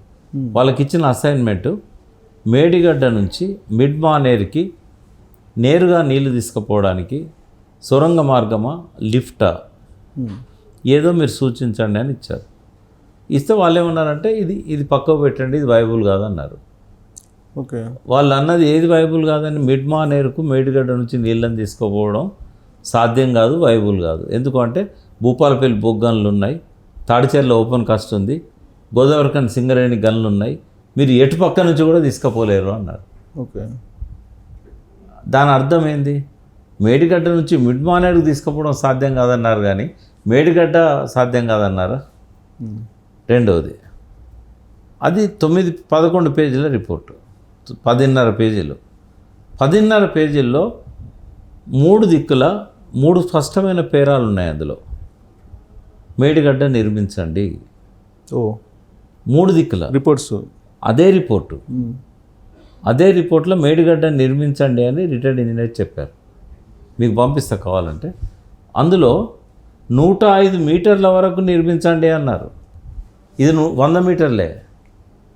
ఇంకో మాట కూడా చెప్పారు, 105 మీటర్లు నిర్మిస్తే కొంత ముంపు ఎక్కువగా ఉంటుంది, వాళ్ళకు పరిహారం ఇవ్వాలని చెప్పారు. కేసీఆర్ గారు ఏం చేశారు, మేడిగడ్డ నిర్మించిండు కానీ 105 ఎత్తు పోలే, 100 మీటర్లు ఎత్తుకెళ్ళండి, ఎందుకంటే మహారాష్ట్రలో ముంపు గురవుతుంది, వాళ్ళ అనుమతి ఇవ్వరు మనకని. మేడిగడ్డను వద్దని వాళ్ళు చెప్పలేదు. మీరు ఎవరినైనా 5 4 ఇప్పుడు ఇండియాలో ఉన్నారు, ఒక అతను అమెరికాలో ఉన్నాడు, ఆ 4 ఎవరినైనా కూర్చోబెట్టి మీరు ఆ రిపోర్టు వాళ్ళు తెమ్మనండి, చూపెట్టమనండి. అంత అబద్ధాలు ఒక నీటిపారుదల శాఖ మంత్రి ఎట్లా చెప్తాడు? ఉత్తమ్ కుమార్ రెడ్డి మంచి ఇంగ్లీష్ వచ్చు, మరి ఆయన ఆ రిపోర్ట్ కూడా చేతిలో ఉంది. ఆ ఒక్క పేరు ఇంజనీర్లు చూపెట్టారో ఎవరు చూపెట్టారో తెలియదు. మరి అందులోనే ఇంకో 3 పేరాలు ఉన్నాయి కదా, ఆ పేరాల్లో మేడిగడ్డ కట్టుమన్నది కదా. అదే ఫస్ట్ నుంచి వాళ్ళు అదే చెప్తున్నారు కదా, తుమ్మిడి హెడ్ అక్కడ నిర్మించాలనేది వాళ్ళు ఫస్ట్ నుంచి అదే చెప్తున్నారు కదా. ఏమంటున్నారు సుబ్బారావు గారు, ఇంకా 20 ఏళ్ళు కాంగ్రెస్ ప్రభుత్వం ఉన్నా కూడా తుమ్మిడి దగ్గర బ్యారేజ్ నిర్మించడం సాధ్యం కాదు. ఒకవేళ సాధ్యమైనా కూడా అది చాలా ఎక్స్పెన్సివ్ అవుతుంది, దానివల్ల ఫలితం చాలా తక్కువగా ఉంటుంది. ఎందుకంటే కేసీఆర్ గారు మొట్టమొదటి వ్యక్తి తుమ్మిడి దగ్గర బ్యారేజ్ నిర్మాణం చేయాల్సిందే అని పట్టుబట్టిన మొట్టమొదటి వ్యక్తి కేసీఆర్ గారు. మేము మేనిఫెస్టో రాసేటప్పుడు కూడా తుమ్మిడి రాశాడు ఆయన. తర్వాత ఆయనకి మేడిగడ్డ ఆలోచన కూడా లేదు. మరి ఎందుకు మార్చారు చెప్తాను నేను మీకు. తుమ్మిడి దగ్గర ఒక 2-3 సమస్యలు ఉన్నాయి, అవి పరిష్కారం కావు అనేది కేసీఆర్కి అర్థమైంది. వీళ్ళు కూడా చేయలేరు. అది ఏంటిది? అది నెంబర్ 1 ఏంటంటే తుమ్మిడి కట్టుకునేది ఎందుకు మనం అంటే 160 టీఎంసీలను లిఫ్ట్ చేయడానికి. ఆ రోజు ప్రాణహిత చెవిలలో 16 లక్షల ఎకరాలకు నీళ్ళు ఇవ్వాలని రాజశేఖర రెడ్డి గారు సూచించారు. దానికోసమే ఆ ప్రాజెక్ట్ రిపోర్ట్ తయారైంది, నిర్మాణాలు కూడా మొదలైనవి, అవార్డు అయిన వర్క్స్ కూడా. ఈ ఆంధ్ర కాంట్రాక్టర్లని పదే వాళ్ళు చెప్తుంటారు కదా, కోదండరాం లాంటి వాళ్ళు. ఆ వర్క్స్ అప్పుడు టెండర్ పెట్టినప్పుడు వాళ్ళకే వచ్చింది. సమైక్య రాష్ట్రంలో 2008లో వాళ్ళకు వర్క్ అసైన్మెంట్ ఇచ్చింది రాజశేఖర రెడ్డి ప్రభుత్వం. ఈపీసీ కింద వాళ్ళని అపాయింట్ చేసింది రాజశేఖర రెడ్డి ప్రభుత్వం. పనులు జరిగినాయి. ఆ 7,000 కోట్ల పనులు సమైక్య ఆంధ్రప్రదేశ్లో జరిగినాయి. కేసీఆర్ గారు వచ్చేసరికి ఫస్ట్ ప్రయారిటీగా తీసుకున్నాడు. దీన్ని జాతీయ ప్రాజెక్టు కూడా చేయమని చెప్పి డిమాండ్ చేశాడు. జూలై నెలలో 3వ వారంలో హరీష్ రావు గారు నీటిపారుదల శాఖ మంత్రిగా ఇక్కడి నుంచి ఒక బృందాన్ని తీసుకొని పోయి అక్కడ కాంగ్రెస్ గవర్నమెంట్ ఉండే మహారాష్ట్రలో ఆ ఇరిగేషన్ మినిస్టర్ని కలిశాడు, ముఖ్యమంత్రిని కూడా కలిశాడు. కలిస్తే ఏం చెప్పారు, 4 రోజులు ఎలక్షన్ పెట్టుకొని అప్పటికి 3 నెలలు 4 నెలలు ఎలక్షన్ ఉన్నది, మేము ఇప్పుడు దీన్ని ముట్టుకుంటామా, మేము గెలిచి మళ్ళీ వస్తే ఆలోచిద్దాం, ఎందుకంటే ప్రజలు ప్రొటెస్ట్ చేస్తున్నారు, వాళ్ళతో మేము పెట్టుకోమని చెప్పారు. తర్వాత ఇమ్మీడియట్గా బీజేపీ గవర్నమెంట్ ఫామ్ అయింది. ఫామ్ అయిన తర్వాత కేసీఆర్ గారు ఏం చేశారు, గవర్నర్గా విద్యాసాగరరావు గారు అపాయింట్ కాగానే అని తెలంగాణ బిడ్డ గోదావరి నీళ్ళ కోసం పాదయాత్ర చేశాడు, తెలంగాణ కోసం కొట్లాడిండు. ఆయన ఆధ్వర్యంలో డిస్కషన్ జరిగితే ఫడ్నవీస్ను ఒప్పిస్తాడు అని చెప్పి ఈయన పోయాడు. ఆయన బర్త్డే రోజు ఇక్కడ కేక్ కట్ చేయాల్సింది, మొదటిసారి ముఖ్యమంత్రి అయిన తర్వాత మొదటి బర్త్డే. అన్నీ వదిలిపెట్టి ఒక స్పెషల్ ఫ్లైట్లో పోయాడు, అందరినీ తీసుకొని పోయిండు. పోయిన తర్వాత ఫడ్నవీస్ ఏం చెప్పాడు, రాజ్భవన్లోనే కేక్ కట్ చేశాడు, బర్త్డే కేక్. విద్యాసాగరరావు గారు రిక్వెస్ట్ చేశారు ఫడ్నవీస్ను, నువ్వు ఏదైనా చేసి కనకరించవా, తుమ్మిడి దగ్గర కొద్దిగా ముంపు ఉంటుంది, నువ్వు ఎట్లన్నా పర్మిషన్ ఇవ్వని అడిగాడు. ఆయన ఏం చెప్పాడు అందరి ముందే, ఈ ప్రాజెక్టు కోసమే నేను ఉద్యమం నడిపాను, నేను జైలు పోయినాను, వాళ్ళు నన్ను ఎన్నుకున్నది కూడా నేను వస్తే ఈ ప్రాజెక్ట్ ఆపుతానని. ఈ ముంపు గురయ్యే ప్రాంతం అంతా ఆయనకు దగ్గరి బంధువు అక్కడ ఎమ్మెల్యే, ఆమె లీడ్ చేసింది మూమెంట్. కాబట్టి నేను ముఖ్యమంత్రిగా ఉన్నంతకాలం నేను ఎట్లిస్తాను దీనికి, నా పరువేం కావాలి, కాబట్టి అది సాధ్యం కాదు. మరి ఏం చేద్దాం, ఇంజనీర్ల కమిటీ వేసి కొంత ముంపు తగ్గించుకోండి, నీళ్ళు తీసుకుపోవడానికి నేను వ్యతిరేకం కాదని చెప్పాడు. అయితే ఇంజనీర్ల హై లెవెల్ కమిటీ వేశారు. ఒక 2-3 సార్లు జలసౌదాలో ఇక్కడ డిస్కషన్స్ అయినాయి, అక్కడ కూడా డిస్కషన్స్ అయినాయి.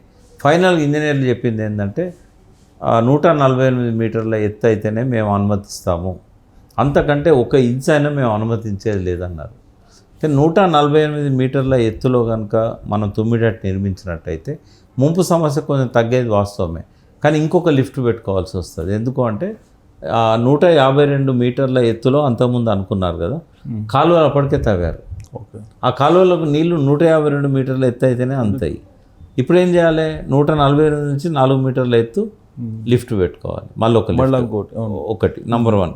నంబర్ 2 ఏంటంటే అక్కడ అవైలబిలిటీ ఉన్న వాటరు చాలా తక్కువ, 165 టీఎంసీలు. అయితే బీఆర్ఎస్ ప్రభుత్వము అబద్ధాలు చెప్తుంది. కేంద్రం ఎన్నడూ కూడా సిడబ్ల్యూసి ఇక్కడ నీటి లభ్యత లేదు అని చెప్పలేదు అని సాక్షాత్తు ఆ జలశక్తి అడ్వైజర్ వేదిర శ్రీరామ్, తెలంగాణ బిడ్డ, ఆయనే చెప్తున్నాడు. అంటే అర్ధసత్యాలు చెప్పడం అనేది ఆయన క్యారెక్టర్ను పతనం చేసింది. మాకందరికీ చాలా గౌరవం, ఆయన ఒక తెలంగాణ బిడ్డ, అంత పెద్ద పొజిషన్లో ఉన్నాడు, అమెరికాలో ఉండి కూడా ఇక్కడ వచ్చి తెలంగాణ ఉద్యమంలో పార్టిసిపేట్ చేశాడు. ఆయన ఎప్పుడైతే ఈ మాటలు చెప్పాడో ఆయన పేపర్కి ఇచ్చిన ఆ కాపీ కూడా అందులోనే కనబడుతుంది. 165 టీఎంసీలు అవైలబిలిటీ ఉంది, 63 టీఎంసీలు ఎగువ రాష్ట్రాల వాటా ఇందులో ఉంది అని. ఓకే. ఇప్పుడైతే వాళ్ళు ప్రాజెక్టులు కట్టుకోలేదు, 63 టీఎంసీలు ఇప్పుడు అవైలబుల్ ఉంది.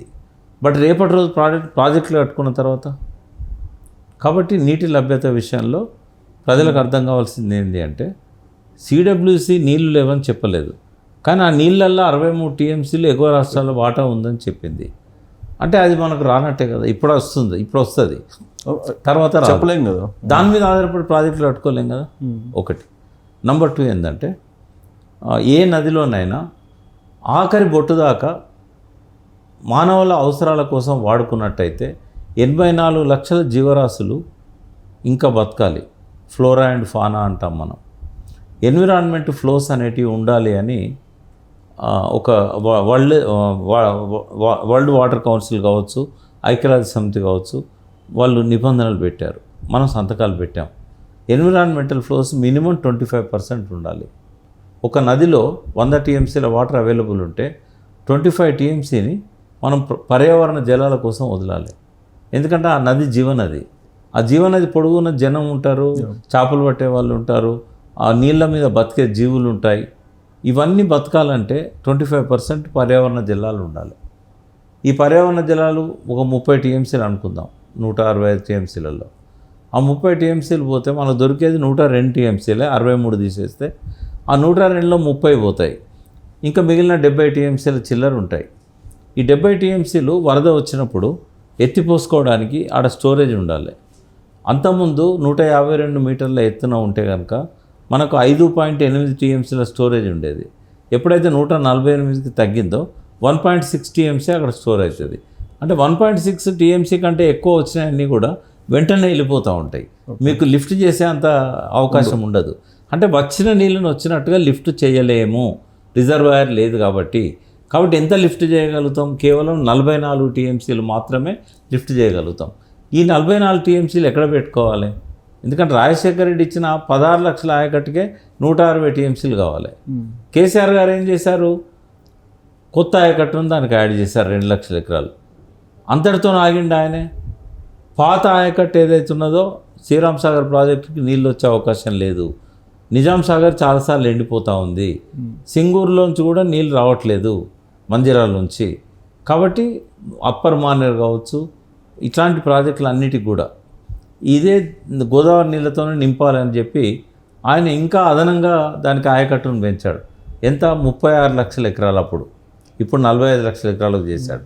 అంటే 18 లక్షల ఎకరాలు కొత్త ఆయకట్టు, 75,000 ఎకరాలు కొత్త ఆయకట్టు, 18,25,000 ఎకరాలు స్థిరీకరణ. సరే, అధికారికంగా రిపోర్ట్లో తక్కువ చూపెట్టారు, కానీ ఆయన మనసులో ఉన్నది అది. పైనుంచి నీళ్ళు రానప్పుడు ఆ నీళ్ళని ఎత్తిపోయాలి అనేది. మరి 44 టీఎంసీలతో 36 లక్షల ఎకరాలకు నీళ్ళు ఇవ్వగలుగుతామా? ఈ 3 కారణాలు. మూడో కారణం అంటే ఇది తుమ్మిటేటి కట్టినా కూడా స్టోరేజ్ ఉండదు, నీళ్ళు తక్కువ ఉంటాయి, దీనివల్ల మనకి సరిపోదు అని. మూడో కారణం కూడా ఏంటంటే అక్కడ బ్యారేజెస్ అనేటివి, ఇప్పుడు మీరు ఆంధ్రలో ప్రకాశం బ్యారేజ్ చూశారు, రాజమండ్రి దగ్గర ధవళేశ్వరం బ్యారేజ్ చూశారు, స్ట్రైట్గా ఉంటాయి. ఈ స్ట్రైట్గా ఉండాలి బ్యారేజ్ అనేది. అన్నారం, సుందిళ్ళ, మేడిగడ్డ కూడా స్ట్రైట్గా ఉన్నాయి. తుమ్మిడేటి దగ్గర స్ట్రైట్గా బ్యారేజ్ కట్టడానికి అవకాశం లేదు. ఓకే. ఎట్లా వస్తుంది అంటే ఇటు పక్క నుంచేమో వార్ధా నది వస్తుంది, ఇటు పక్క నుంచి వేణుగంగ వస్తుంది. ఈ రెండు కలిసినాక ప్రాణ అయితే ఇట్లా ఇట్లా పోతూ ఉంటుంది. ఓకే. ఇక్కడ ఎట్లా కట్టాలి? బ్యారేజ్ వి షేప్లో కట్టాలి. దాన్ని స్క్యూ పద్ధతి అంటారు ఇంజనీరింగ్ భాషలో, SKEW. స్క్యూ పద్ధతిలో బ్యారేజీలు ఎక్కడా కట్టలేదు. ఒక కొత్త టెక్నాలజీ. ఇది మూడో కారణం. ఆలస్యం అవుతుంది ఆ పద్ధతిలో బ్యారేజ్ నిలబడదా అది మన టెక్నికల్ ఇష్యూ. నాలుగో అభ్యంతరం ఏంటంటే ఈ వార్ధా నది వేణుగంగా నది కలిసే దగ్గర రైట్ సైడ్కు, అంటే ఇప్పుడు మనం అట్నుంచి వస్తున్నప్పుడు లెఫ్ట్ సైడ్, దిగువ గోదావరిలోకి వస్తున్నప్పుడు లెఫ్ట్ సైడ్, వేణుగంగా నది ఇందులో కలిసాక కొంత దూరం వరకు చాప్రాల్ వన్యమృగ సంరక్షణ కేంద్రం ఉంది. ఓకే. అది ఎంతవరకు ఉంది అంటే ఈ ప్రాణహిత అక్కడ కలిసిన తర్వాత ప్రాణహిత అవుతుంది. ప్రాణహిత అండ్ వేణుగంగ ఒడ్డు వరకు ఉంది. ఒడ్డు వరకు ఉండడం వల్ల ఈ సీపేజ్ వాటరు, పైనుంచి వచ్చిన ఓవర్ఫ్లో వాటరు, అక్కడ కొన్ని లక్షల జలచరాలు, ఉభయచరాలు అక్కడ పెరుగుతూ ఉన్నాయి. ఫ్లోరా అండ్ ఫానా ఇదంతా కూడా ఆ నీళ్ళ వల్లనే పెరుగుతూ ఉంది. అటువంటి ఒక రేర్ స్పీసెస్ ఉన్నాయి అక్కడ. ఎట్టి పరిస్థితుల్లో కేంద్ర పర్యావరణ అనుమతి దానికి రాదు. రెండవది, ఆ చాప్రాల్ వన్యమృగ సంరక్షణ కేంద్రం యొక్క బౌండరీ నదులే బౌండరీ. అక్కడ బ్యారేజ్ కట్టాలంటే వర్క్ స్టేషన్ పెట్టాలి. తర్వాత కట్ట కోసము ఒక 100 మీటర్ల కట్ట కడతారు ఆడ. ఆ కట్ట కోసము ఈ స్థలాన్ని ఇవ్వాలి.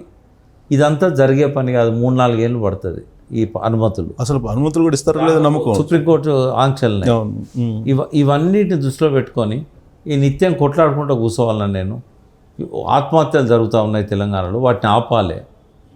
అప్పటికే కోదండరాం లాంటి వాళ్ళు తెలంగాణ వచ్చినాక కూడా ఎందుకే ఆత్మహత్యలు జరుగుతున్నాయని చెప్పి ఉద్యమం మొదలుపెట్టారు.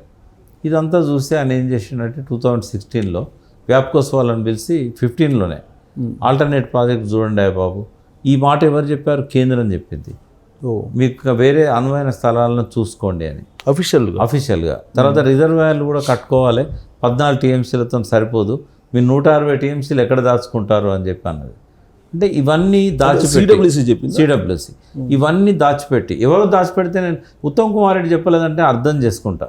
నీళ్ళ మీద ఆయనకు, ఎందుకంటే ఇప్పుడే కదా కొత్తగా వచ్చాడు మంత్రిగా, అవగాహన పెంచుకోవాలి, ఆ ప్రయత్నంలో ఆయన ఉన్నాడు. కానీ ఇవన్నీ వేదిర శ్రీరామ్ చెప్పినామంటే ఇక నేను తెలంగాణ ద్రోహి అనక తప్పదు ఆయనను. తెలిసి అవగాహన ఉండి జలశక్తిలో అడ్వైజర్ ఉండి ఇన్ని అబద్ధాలు అసత్యాలు ఎందుకు చెప్తున్నావు? ఇప్పుడు నేను చెప్పింది ఏదన్నా తప్పు అని చెప్పానండి ఆయన. అంటే బాధ అనిపిస్తుంది, ఆవేశం వస్తుంది, కోపం వస్తుంది, దుఃఖం వస్తుంది. తెలిసిన వాళ్ళు డైవర్షన్ చేసి చెప్పి ఎందుకు అనుకుంటున్నారు అంత డైవర్షన్ చేసి ఉంటారు? Political influence. ఎలక్షన్స్, పార్లమెంట్ ఎన్నికలు, అసెంబ్లీ ఎన్నికలు. అసెంబ్లీ అయింది, కేసీఆర్ తుడిచిపెట్టుకపోయిండు. పార్లమెంట్ ఎన్నికల్లో కూడా కేసీఆర్ని జీరో చేయడానికి అబద్ధాలు అసత్యాలు చెప్పుకుంటూ వచ్చాడు. రేవంత్ రెడ్డి స్వయంగా అన్నాడు, ఇప్పటిదాకా ఎన్నికలు జరిగాయి కాబట్టి రాజకీయాలు చేశాం, ఇప్పటి నుంచి మేము రాజకీయాలు మాట్లాడమన్నాడు. రాజకీయాలు అంటే గివే దూషణలు భూషణలు. అంటే ఎలక్షన్స్ అయిపోయినాయి, ఇక అభివృద్ధి వైపు కాన్సన్ట్రేట్ చేస్తాను అన్నాడు. బట్ చేయాలి, బట్ అది జరుగుతున్నట్టు కనబడతలేదు. అసెంబ్లీ చర్చలు చూస్తే అభివృద్ధి మీద కంటే అవతలి వాళ్ళని నిందించడానికి ఎక్కువ టైం పెడుతున్నారేమో అని అనిపిస్తూ ఉంది. అసలు నిర్మాణాత్మక ప్రతిపక్ష పాత్ర బీఆర్ఎస్ పోషిస్తుంది అనిపిస్తుందా? అధికార పక్షం సరే, బీఆర్ఎస్ అయితే ఖచ్చితంగా పోషిస్తుంది. ఎందుకంటే మీరు వీళ్ళందరినీ ఒకసారి చూడండి, ఒక్క కేసీఆర్ గారు తప్ప దాదాపు మంత్రులంతా, ఎమ్మెల్యేలంతా కూడా కొత్త నెత్తురు. అది అంటే బీఆర్ఎస్ ద్వారానే ఎమ్మెల్యేలు అనే వాళ్ళు ఎక్కువ మంది ఉన్నారు. వీళ్ళకి అంతకుముందు ఆ చిల్లర రాజకీయాలు చేసిన అనుభవం లేదు వాళ్ళకి. వాళ్ళ ఆ తాలూకు వాళ్ళంతా వెళ్ళిపోతున్నారు, అది ఫిల్టర్ అవుతున్నారు. అయితే నాకు తెలిసి హరీష్ రావు గారు కానీ కేటీఆర్ గారు కానీ నిర్మాణాత్మక ప్రతిపక్ష పాత్ర పోషిస్తారు. కేసీఆర్ గారు వాళ్ళ నాయకుడు కాబట్టి ఆయనే పరుషపదాలు వాడతాడని నేనైతే అనుకోను, పక్కదారి పట్టిస్తాడని కూడా అనుకోను. ఆయన మెచ్యూర్డ్ పొలిటీషియన్. తెలంగాణలో ఇవాళ పొలిటీషియన్స్ వల్ల ఆయన పేరు తర్వాతనే ఇంకెవరి పేరని చెప్పుకోవాలి మనం. కాబట్టి ఒక కొత్త బాధ్యతలలో ఆయన రాబోయే తరాల ప్రతిపక్షాలకు ఒక మార్గదర్శకంగా ఉండాలని కోరుకుంటున్నాం, ఉంటాడని నమ్ముతున్నాం. కేసీఆర్ పాత్ర డెఫినెట్గా బాగుంటుందని. కానీ యాక్టివ్ రోల్ లేదు కదా అసెంబ్లీలో ఇప్పటి వరకు కూడా అయింది. అంటే స్టార్టింగ్ ట్రబుల్ ఉంటుంది కదా కొద్దిగా, ఎందుకంటే ఆయన ముందు జీర్ణించుకోవాలి నేను ప్రతిపక్ష నాయకుడిని అని. కేసీఆర్ స్వభావం ఏందో మీకు నాకు తెలుసు, అందరికీ తెలుసు. అహంభావము లేదు అని అంటే నన్ను తిడతారు జనం. కేసీఆర్కు ఉన్న అహంభావం అనేది అందరికీ తెలుసు. ఈ అహంభావము ఒక్క రోజులో తగ్గదు. ఆయన అసెంబ్లీకి రావడం కూర్చోవడమే ఆ మార్పుకు ఇట్స్ ఎ బిగినింగ్. ఆయన డైజెస్ట్ చేసుకోవాలి, తిట్లను భరించాలి. ఒక వారం 10 రోజులు తిడతారు, ఆ తిట్లను భరించాలి. వెంటనే రియాక్ట్ అయ్యి మళ్ళీ తిట్టకూడదు, పడాలి. తన తప్పులు ఉన్నాయి కాబట్టి పడాల్సిందే. స్లోగా మళ్ళీ తన ఇమేజ్ని పెంచుకుంటూ ఒక ప్రతిపక్ష నాయకునిగా, రేవంత్ రెడ్డి ముఖ్యమంత్రిగా ఉండి కేసీఆర్ ప్రతిపక్ష నాయకుడు అనేది ప్రజలు కూడా జీర్ణించుకోలేరు. ఎందుకంటే తెలంగాణ భవన్ దగ్గరికి వచ్చి చేతులు పట్టుకొని నిలబడేవాడు రేవంత్ రెడ్డి. కేసీఆర్ అపాయింట్మెంట్ కూడా దొరికేది కాదు. అంటే ఇప్పుడు కేసీఆర్ గురించి కూడా అదే చెప్తుంటారు కదా, కేసీఆర్ ఆదిలో ఎలా ఉండేవాళ్ళు అనేది కూడా రకరకాలుగా చెప్తుంటారు. ఎవరైనా అంతే, రాజకీయాలలో మొదలు వచ్చినప్పుడు ఆ పాత్ర తప్పదు. అయితే ఇదే కేసీఆర్ అదే రేవంత్ రెడ్డి. ఇక్కడ ప్రాబ్లం ఏంటంటే ఇదే కేసీఆర్ అదే రేవంత్ రెడ్డి. ఒకప్పుడు ఒక చిన్న సాధారణ కార్యకర్త, ఒక గ్రామ స్థాయి కార్యకర్త, ఆయన అడిగింది లోకల్ బాడీలో జెడ్పీటీసీ టికెట్, అది కూడా కేసీఆర్ ఇవ్వలేదు. ఇవ్వకపోతేనే పార్టీకి రిజైన్ చేసిపోయాడు. అటువంటి వ్యక్తి ముఖ్యమంత్రి అయ్యి ఇది ఒక. రెండవది ఏంటంటే అసెంబ్లీలో ఆయన ముఖం చూడొద్దు అనుకొని ఆయన అసెంబ్లీకి వస్తేనే మార్షల్స్ని పెట్టి గెంటిచ్చేశాడు. ఆయన నోరు తెరిస్తేనే పాత రికార్డు తిప్పండి మీరు. అవును. మరి అటువంటి వ్యక్తి ముఖ్యమంత్రి అయ్యి కేసీఆర్ ప్రతిపక్షంలో కూర్చోవాలంటే కొంత సమయం పడుతుంది డైజెస్ట్ కావడానికి. మనిషే కదా కేసీఆర్ కూడా, ఆయన లోపల ఎమోషన్స్, కానీ ఎమోషనల్ ఇంటెలిజెన్స్ అనేది ఆయన చూపెట్టాలి. ఆ సమయస్ఫూర్తి, ఆ సంయమనం. అక్కడ రేవంత్ రెడ్డిని చూడొద్దు, అక్కడ ముఖ్యమంత్రిని చూడాలి. సో ఇప్పుడు తెలంగాణలో చూస్తే తెలంగాణ ప్రభుత్వంలో యాక్చువల్గా ప్రతిపక్షం అధికార పక్షం రెండూ కూడా సమన్వయంతో వెళ్ళాలి, ఇది అభివృద్ధి దిశగా వెళ్ళాలంటే. కానీ ప్యూర్గా పాలిటిక్సే చేస్తున్నట్టు కనపడుతుంది, అటు కాంగ్రెస్ కానీ ఇటు బీఆర్ఎస్ కానీ. వేరే టైంలో చేసిన పర్లేదు సుబ్బారావు గారు. కేంద్రం పార్లమెంట్లో బడ్జెట్ పెట్టిన తర్వాత నువ్వు మొండి చేయి చూపెడితే కూడా మీరిద్దరు ఒక మాట మీద ఉండకపోతే ఎట్లా? ఇప్పుడు ఇద్దరు కలిసి బీజేపీని తూర్పారబట్టే సమయం ఇది. కేంద్రం దగ్గర పోయి నువ్వు అడిషనల్గా ఇప్పుడు అంటే ఇంకా ఆమోదం పొందాలి కదా, బడ్జెట్ డిస్కషన్ స్టేజ్లో ఉంది కదా, పెడతావా పెట్టావా? జంతర్ మంతర్ దగ్గర రేవంత్ రెడ్డి కేసీఆర్ ఒకటే డయాస్ మీద ధర్నా చేస్తే ఎట్లుంటుంది? కాసేపు ఊహించుకోండి. రేవంత్ రెడ్డి ఆఫర్ ఇచ్చారు కదా, ఢిల్లీకి పోదారా, ఇద్దరం కూర్చున్నా నిరాహార దీక్ష చేద్దాం రమ్మని చెప్పారు కేసీఆర్. వెంటనే యాక్సెప్ట్ చేయాలి కేసీఆర్, వెంటనే యాక్సెప్ట్ చేయాలి. చేయలేదుగా, చేయాలి. రెండవది అసెంబ్లీ తీర్మానం కూడా 100% అది కరెక్ట్ డిసిషన్. తర్వాత ఈ బడ్జెట్లో నిధులు వచ్చేదాకా ఈ తెలంగాణ రాజకీయాలు పక్క పెట్టాలి. ఆ పాత విషయాలు ఇవన్నీ తోడొద్దు. ఇప్పుడు కాళేశ్వరం పేరుతో డైవర్ట్ అయిపోయింది అంతే. కాళేశ్వరం అయిపోద్ది, ఆ తర్వాత విద్యుత్ ఒప్పందాలు నరసింహారెడ్డి కమిటీ అంటారు, ఇవన్నీ వస్తాయి. ఏది ఎట్లున్నా కూడా సరైన దారిలో ఇద్దరు లేరు. ఇద్దరు కూడా సరైన దారిలోకి వస్తేనే. ఇక బడ్జెట్ గురించి ఒక 2-3 విషయాలు మాట్లాడదాం సుబ్బారావు గారు. ఈ బడ్జెట్ మీద చర్చ మొదలైంది, మనం చాలా విషయాలు మాట్లాడాము. బడ్జెట్లు తయారయ్యే పద్ధతి కరెక్ట్ లేదు సుబ్బారావు గారు. బడ్జెట్ ఎట్లా తయారు కావాలంటే లాస్ట్ 3 నెలలు కాదు బడ్జెట్ తయారు చేయాల్సింది.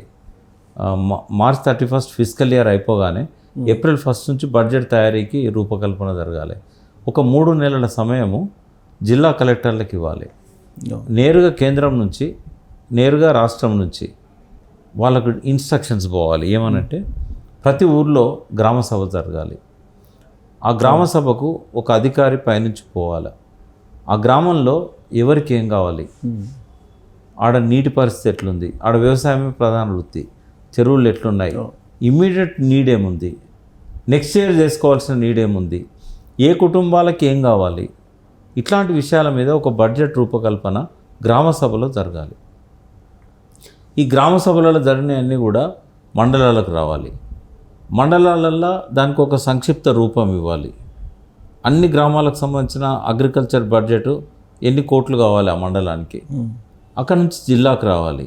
జిల్లా కలెక్టర్ గారు దీన్నంతా ఒక అబ్స్ట్రాక్ట్ లాగా తయారు చేయాలి. మా జిల్లాలో ఒక 2000 గ్రామాలు ఉన్నాయి, లేదా 1000 గ్రామాలు ఉన్నాయి. ఈ 1000 గ్రామాలకు సంబంధించిన అవసరాలు ఈ రకంగా ఉన్నాయి. ప్రయారిటీ వైజ్ గొర్రెలకి ఇంత కావాలి, బర్రెలకి ఇంత కావాలి, డైరీకి, హార్టికల్చర్కి ఇంత కావాలి అని ఆయన అబ్స్ట్రాక్ట్ ఇవ్వాలి. ఈ అబ్స్ట్రాక్ట్ అన్ని జిల్లాల నుంచి స్టేట్ ఫైనాన్స్ కార్పొరేషన్కి రావాలి. అదొక నామమాత్రం చేశారు దాన్ని, ఎస్ఎఫ్సిని. స్మితా సబర్వాల్ని దానికి సెక్రటరీగా పెడితే నేను సంతోషపడ్డా. ఆమె ఉంటేనన్నా కనీసం, ఎందుకంటే వర్క్ మైండెడ్ ప్లస్ ఆమె మంచి ఐఏఎస్, అందుకే ఆమె వస్తేనన్నా బాగుంటుందేమో అని అనుకున్నాం. కానీ అది ఆ సిరిసిల్ల రాజాను ఏమో దానికి చైర్మన్ పెట్టారు, ఆమె డమ్మీ అయిపోయింది. ఆ ఫైనాన్స్ కార్పొరేషన్ యొక్క రికమెండేషన్స్ కూడా గవర్నమెంట్ పట్టించుకోదు. అసలు ఎప్పుడు పట్టించుకున్నట్టు దాఖలాల్లో అలా స్టేట్ ఫైనాన్స్ కార్పొరేషన్లో ఈ సంవత్సరం దీనికింత ఇది సెంటర్కి పోవాలి, మేము ఇంత ఇస్తాము, మిగతాది మీరు పెట్టుకోండి అని వాళ్ళు చెప్పాలి. ఇవన్నీ అయినాక బడ్జెట్ అక్కడ అనౌన్స్ చేయాలి, ఇక్కడ అనౌన్స్ చేయాలి. అప్పుడు అది ప్రజల అవసరాల కోసం వచ్చిన బడ్జెట్. కానీ ఇప్పుడు బడ్జెట్లు ఎట్లున్నాయి తెలుసా? నితీష్ మా కోపం వస్తే మన గవర్నమెంట్ పడిపోతుంది, చంద్రబాబు నాయుడు గారి కోపం వస్తే మన గవర్నమెంట్ పడిపోతుంది. మంచి వర్డ్ వాడిండు రేవంత్ రెడ్డిని, అభినందిస్తున్నా. కుర్చీ బచావ్, ఎందుకంటే బచావ్ నినాదం అంతా మోడీ గారిది. ఈ బడ్జెట్ అంతా కుర్చీ బచావ్ అని ఎలక్షన్లు ఎక్కడ వస్తే అక్కడ ఆ రాష్ట్రానికి ఇచ్చారు. అంటే ఇది పొలిటికల్లీ ఇన్ఫ్లుయెన్స్డ్ బడ్జెట్. రెండవది ఏంటంటే ఈ ఎక్సర్సైజ్ జరగలేదు ఎక్కడ కూడా. మూడవది ఏంటంటే కాంట్రాక్టర్లు, ఒక నెక్సెస్ ఉంటుంది, కాంట్రాక్టర్లు, అధికారులు, మంత్రులు. ఏ పని చేస్తే డబ్బులు ఎక్కువ వస్తాయి, డబ్బులు రాని పనులు చేయరు వాళ్ళు. కుంటల చెరువులో పెట్టారు, కుంటల చెరువులో పెడితే కమిషన్ ఎక్కువ వస్తే దానికి పెడతారు. ఆడ కమిషన్ ఎవరికి పోతుంది అంటే సాధారణ కార్యకర్తలకు, అక్కడ అసిస్టెంట్ ఎగ్జిక్యూటివ్ ఇంజనీర్లో పోతుంది, చీఫ్ ఇంజనీర్ కూడా రాదు అక్కడ నుంచి.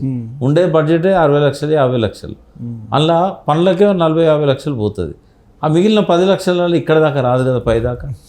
కాబట్టి మొదటి నుంచి ఆ కుంటల చెరువులను ఇగ్నోర్ చేస్తున్నారు. దేశం సస్యశ్యామలం కావాలంటే ఫస్ట్ భారీ ప్రాజెక్టుల మీద కాదు పెట్టాల్సింది, చిన్న మధ్యతరగతి పెడితేనే భూగర్భ జలాలు కూడా పెరుగుతాయి. గ్రామ స్వరాజ్యం అని గాంధీ ఏదైతే చెప్పారో, మా ఊరు మా ప్రణాళిక అని పెట్టుకున్నారు కదా, అక్కడ నుంచి స్టార్ట్ కావాలి. బట్ వీళ్ళ దృష్టి అంతా కూడా ఒక 5,000 కోట్ల ప్రాజెక్టు ఏది వస్తుంది, దానికి మనకి ఎంత వస్తుంది? ఇప్పుడు మూసీ సుందరీకరణ ఉంది, ఇప్పుడు అసలు అవసరమే లేదు అది. ఎందుకంటే ఇన్నేళ్ళ నుంచి మురికి కూపంలోనే మనం బతుకుతున్నాం.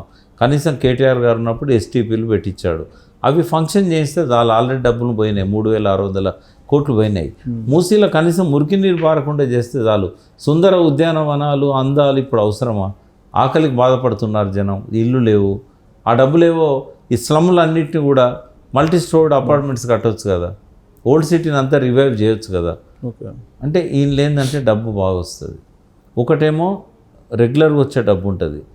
ఇప్పుడు రేవంత్ రెడ్డికి సంబంధించిన బంధువులకో, లేకపోతే ఆ మూసీ చైర్మన్కి సంబంధించిన బంధువులకో అక్కడ ఒక మాలు, ఇట్లాంటి షాపింగ్ సెంటర్స్ ఇవన్నీ ఇచ్చారనుకోండి, రిక్రియేషన్ సెంటర్స్, వాళ్ళని ప్రతి నెల ఇస్తారు మామూలు. ఇంకా గవర్నమెంట్ ఏ గవర్నమెంట్ ఉన్నా అదే చేసింది కదా బడ్జెట్ అంతా. ఏ గవర్నమెంట్ అదే ఇప్పుడు నేను అనేది స్వాతంత్ర అనంతర ప్రభుత్వాలు, అది ఏ ప్రభుత్వం అన్నా కానీ కొంచెం ఎక్కువ తక్కువ అంతే. అయితే వీటి మీద ఫోకస్ కాదు కదా, ప్రజల అవసరాల మీద ఫోకస్. కానీ 2 బడ్జెట్ల రూపకల్పన కూడా ఈ లోపం కనబడ్డది అనేది నేను చెప్పదలుచుకున్నాను. బడ్జెట్లో ప్రత్యేకించి తలసరి ఆదాయం 3,40,000 చూపించారు తెలంగాణకి. ఇప్పుడు దాన్ని మనం బెంచ్ మార్క్ తీసుకొని అద్భుతం అనుకోవచ్చా? ఎక్సలెంట్. ఎందుకంటే దేన్ని బట్టి చెప్తారు? అది జిఎస్డిపిని బట్టి చెప్తారు, గ్రాస్ స్టేట్ డొమెస్టిక్ ప్రోడక్ట్. అంటే ఇక్కడ జరిగే వరి ఉత్పత్తుల దగ్గర నుంచి, అన్ని పంటల ఉత్పత్తుల దగ్గర నుంచి, పారిశ్రామిక ఉత్పత్తుల దగ్గర నుంచి అయితే అద్భుతంగా జరిగింది 10 ఏళ్ల పాలన. ఇది విధ్వంసం కాదు, ఇది అభివృద్ధి. ఎట్లా జరిగిందంటే ఐటీ సెక్టార్, సరే దాని క్రెడిట్ చంద్రబాబు తీసుకోవచ్చు, రాజశేఖర రెడ్డి తీసుకోవచ్చు, కానీ అదైనా తెలంగాణ ప్రభుత్వమే, ఇదైనా ప్రభుత్వమే. ప్రభుత్వం అనేది నిరంతరంగా కొనసాగిస్తుంది ప్రక్రియను. లాస్ట్ 10 ఇయర్స్లో 3 లక్షల ఐటీ ఉద్యోగాల నుంచి 9.5 లక్షల ఐటీ ఉద్యోగాలకు పెరిగింది. 6.5 లక్షల ఉద్యోగాలు వచ్చినాయి. ఉద్యోగాలు వచ్చినాయంటే డెవలప్మెంట్ పెరుగుతుంది, అలా సర్వీస్ సెక్టార్లో అభివృద్ధి అనేది కనబడుతుంది. తర్వాత ఎక్స్పోర్ట్స్ బాగా పెరిగాయి కదా. ఎక్స్పోర్ట్స్ ఆధారకు ఎంత ఉండే, ఒక 60 లక్షల కోట్ల ఎగుమతి ఉండేది.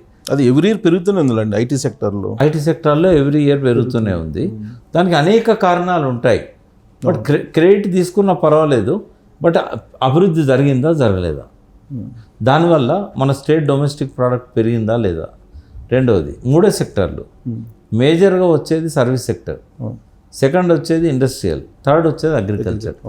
అయితే మూడిట్లో గ్రోత్ పెరిగింది.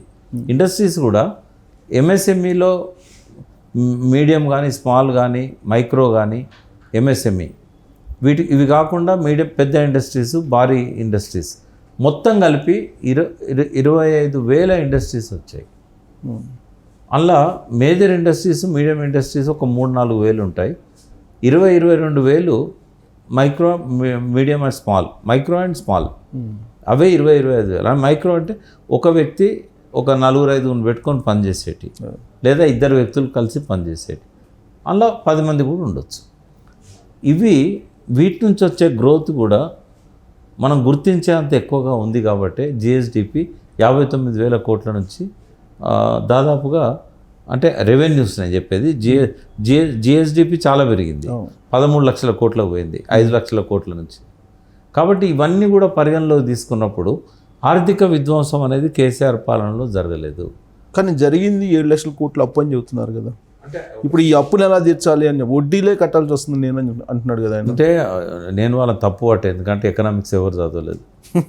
రేవంత్ రెడ్డి గారు కానీ, ఉత్తమ్ కుమార్ రెడ్డి గారు కానీ ఎవరు ఎకనామిక్స్ చదవలేదు. అభివృద్ధి కావాలంటే అప్పులు చేయాలి, అదే అన్ని దేశాలు అదే పని చేస్తున్నాయి ప్రిన్సిపల్.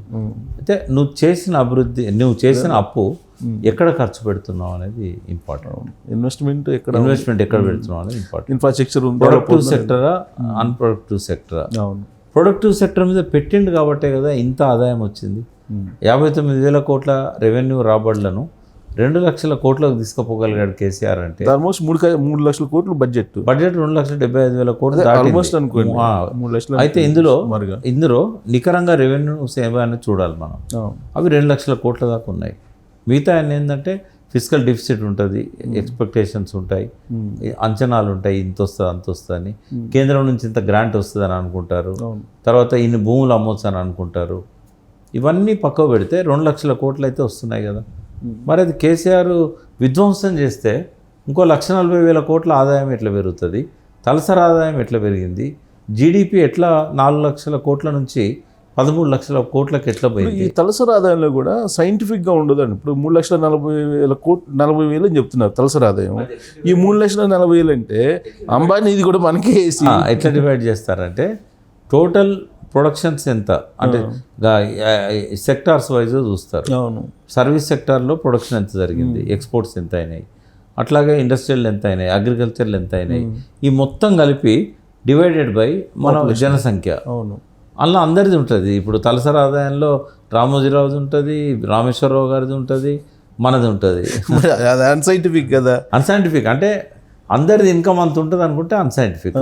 బట్ అది పారామీటర్ ఎందుకు వస్తుంది చేస్తారు అంటే ఈ దేశానికి ఇంత అప్పు ఉంది, తలసరి అప్పు ఇంత, ఈ దేశానికి ఇంత ఆదాయం ఉంది, తలసరి ఆదాయం ఇంత, అది దానికోసం చేస్తారు. కానీ అమృత్ సేన్ లాంటి వాళ్ళు ఏం చెప్తారంటే human index is the real situation తెలియజేస్తుంది అంటారు. ప్రపంచం అంతా దాన్నే నమ్ముతున్నది. హ్యూమన్ ఇండెక్సే అభివృద్ధికి ఒక సూచికగా ఐక్యరాజ్య సమితి కానీ ప్రపంచం అంతా నమ్ముతున్నది.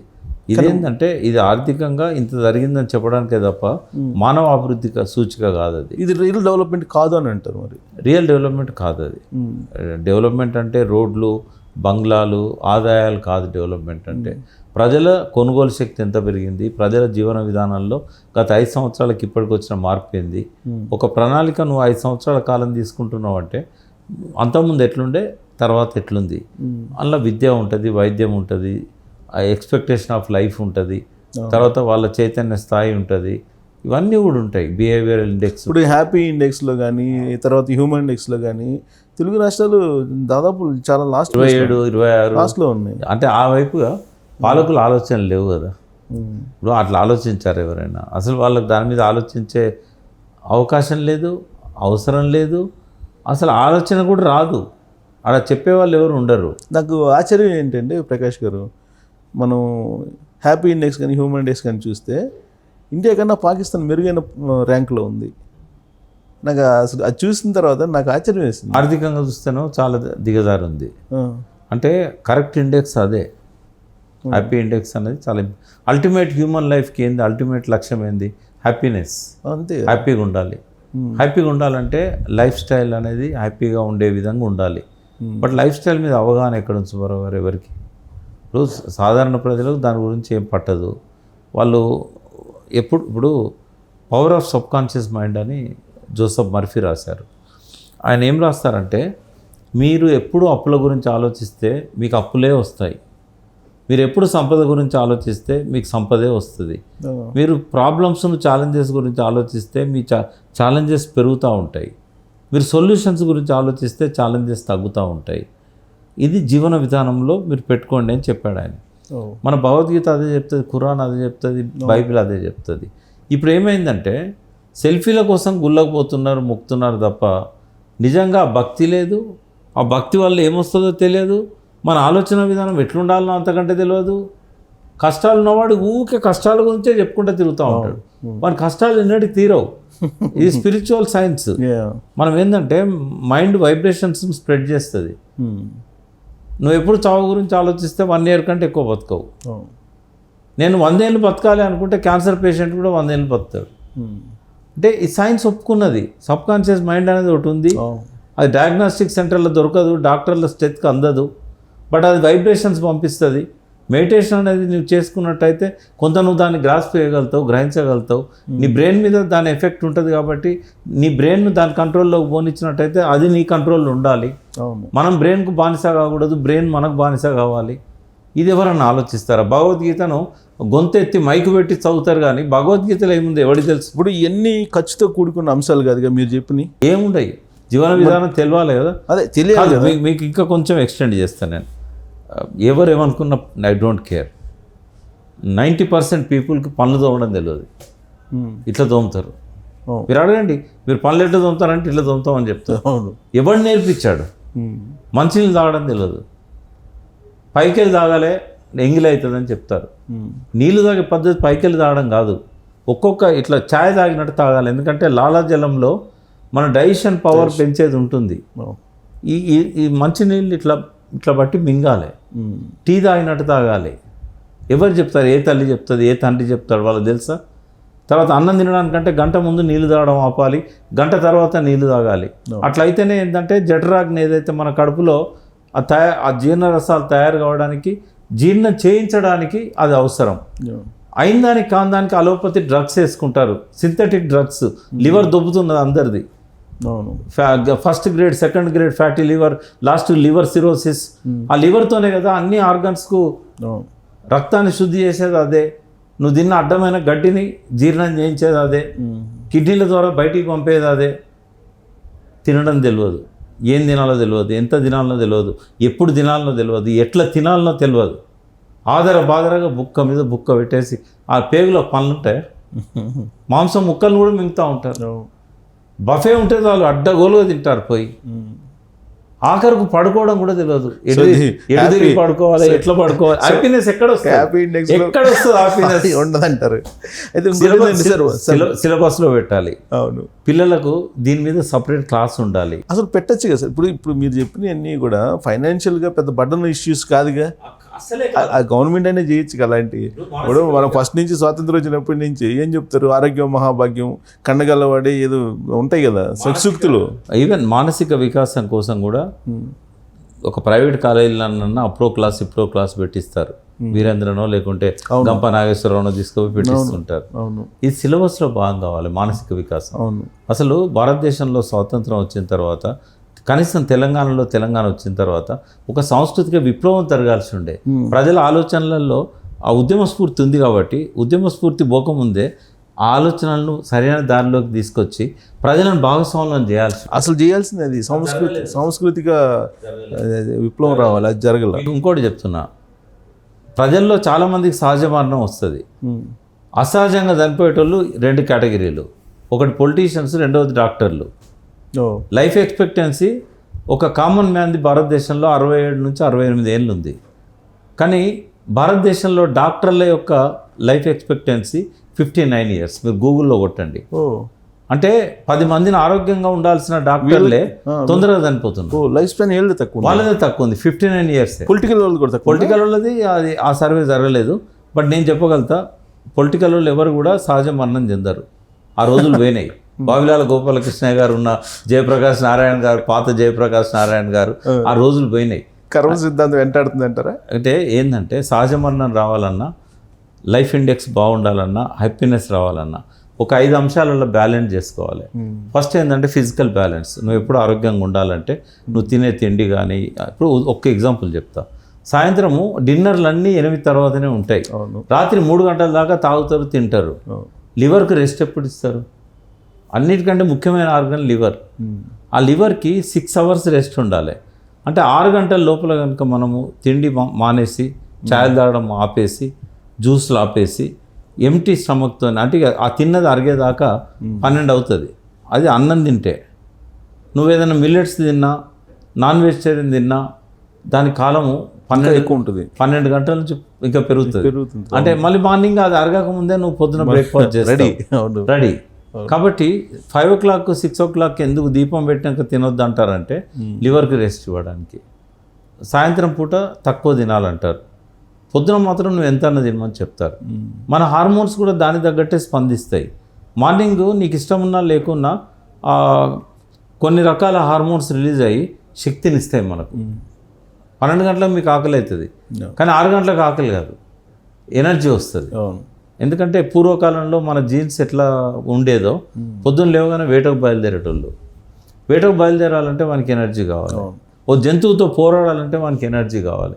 ఆ కార్టిజాల్ అనే హార్మోన్, ఇంకా కొన్ని రకాల హార్మోన్స్ ఏవైతే ఉన్నాయో అవి రిలీజ్ కావడం వల్ల మార్నింగ్ నీకు గ్లూకోజ్ లెవెల్ అనేది బాడీలో పుష్కలంగా ఉంటుంది. సాయంత్రం వచ్చేసరికి సన్సెట్తో ముడిపడి ఉన్న హార్మోన్స్ కొన్ని మన బాడీలో ఉంటాయి. అవి రిలీజ్ కావడం వల్ల జీర్ణ ప్రక్రియ అనేది స్లో అవుతుంది. మీకు ఇన్సులిన్ ప్రొడక్షన్ అనేది తగ్గుతుంది సాయంత్రానికి. అది కూడా సూర్యోదయం నుంచి సూర్యాస్తమయం వరకు ఇన్సులిన్ ప్రొడక్షన్ మీద కూడా ఈ హార్మోన్స్ ఎఫెక్ట్ ఉంటుంది. దీనివల్ల ఏమవుతుందంటే సాయంత్రం అయినప్పుడు అది తగ్గుతుంది.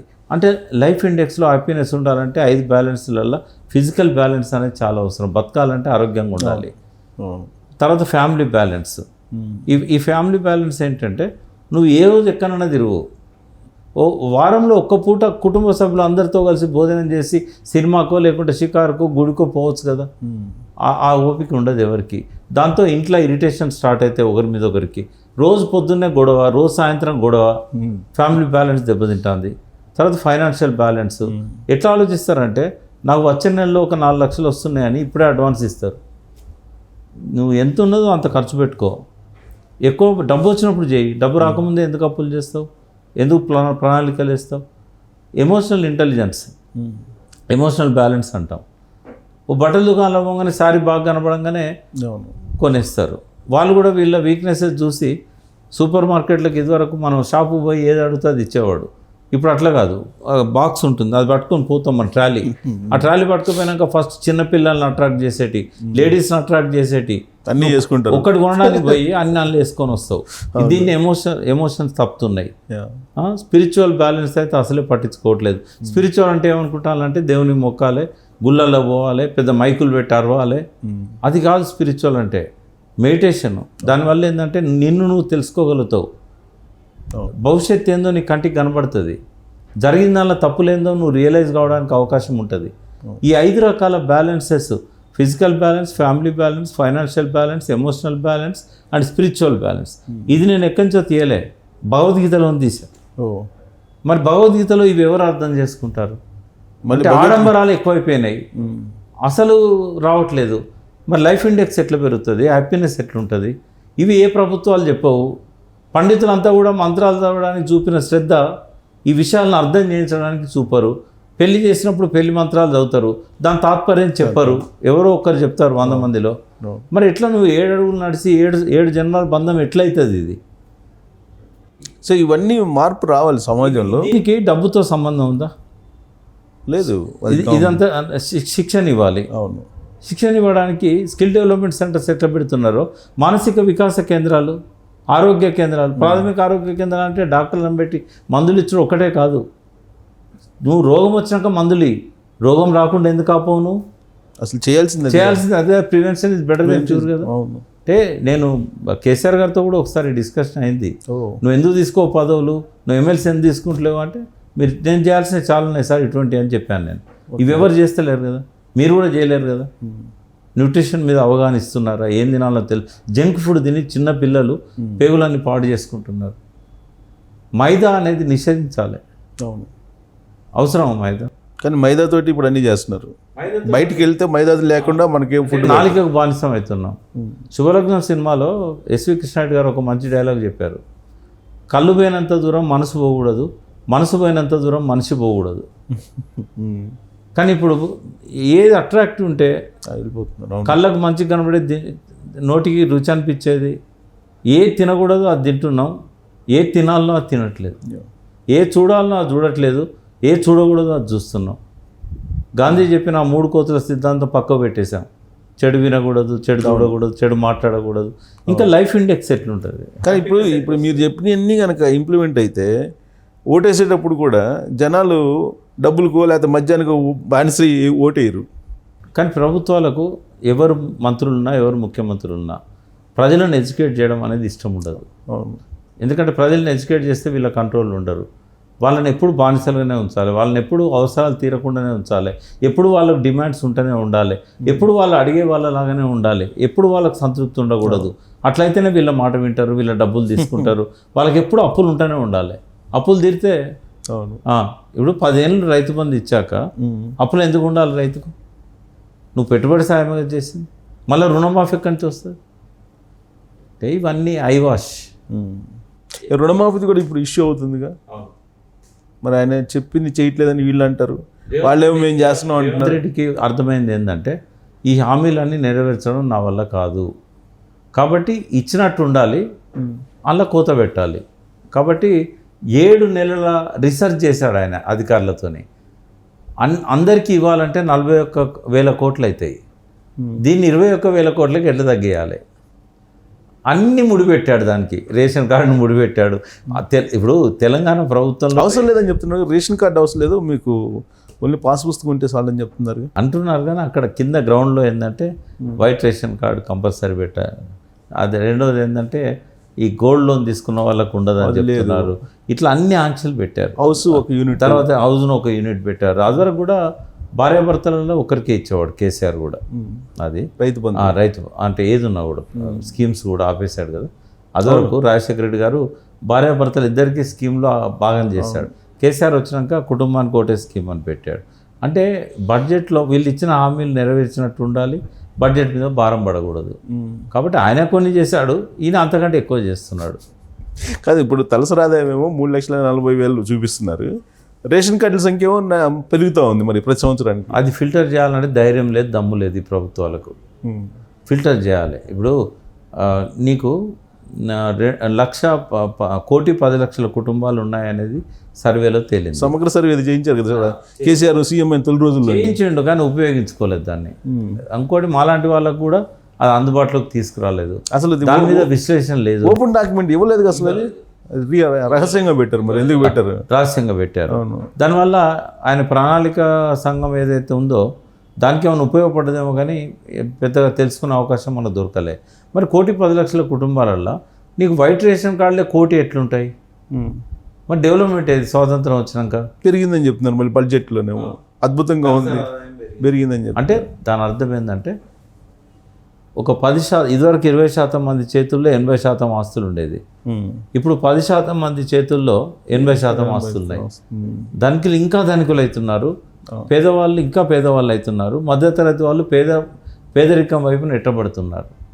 అందుకే ఇవాళ పేదరికం మధ్యతరగతి మధ్యలో ఆ విభజన రేఖ లేకుండా పోయింది. వీళ్ళకు కష్టమైంది బతకడం, వాళ్ళకి ఇంకా కష్టమవుతున్నది.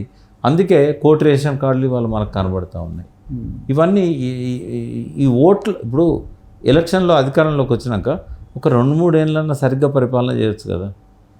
గెలిచిన మరుక్షణం నుంచి రెండే ఎటువంటి దృష్టి ఉంటుంది. ఒకటి ఎట్లా డబ్బు సంపాదించాలి, రెండవది ఏంటంటే వాళ్ళకి సంబంధించిన వాళ్ళ బాగోగులు ఎట్లా చూసుకోవాలి, మళ్ళీ నెక్స్ట్ ఎలక్షన్లలో ఎట్లా గెలవాలి. అవును, నెక్స్ట్ ఎలక్షన్లో ఎట్లా గెలవాలనేది లాస్ట్ 6 నెలలు ఉంటే సరిపోద్ది కదా. ఈ 4.5 సంవత్సరాలు నా ప్రజల కోసం పనిచేస్తే పోద్ది కదా, చెయ్యరు. అందుకే సుబ్బారావు గారు, నేను టీఆర్ఎస్ కోఫౌండర్గా ఆ మిగిలిన 7-8 మందిమో 15 మందిమో ఉన్నాం. మిగిలిన వాళ్ళల్లో నేను చాలా ముఖ్యమైన వాడిగా ఉన్నా. ఈ రాజకీయాలలో నేను కేసీఆర్ గారికి లాయల్గా ఉంటూ ఏ స్థాయి కావాలంటే ఆ స్థాయికి ఎదిగేవాడిని. అవును. కానీ నా కాన్షియస్ పర్మిట్ చేస్తలేదు. ఈ చెత్త రాజకీయాలలో ఎందుకు కొనసాగాలి? వీళ్ళు మారరు, మనమే మారాలి. మనం మారడానికి ఎందుకు అవసరమా? ఈ జన్మకి జాలదా? తెలంగాణ తెచ్చుకున్నాం, ఓ తృప్తి ఉంది, ప్రిన్సిపల్స్ ఎందుకు త్యాగం చేయాలి?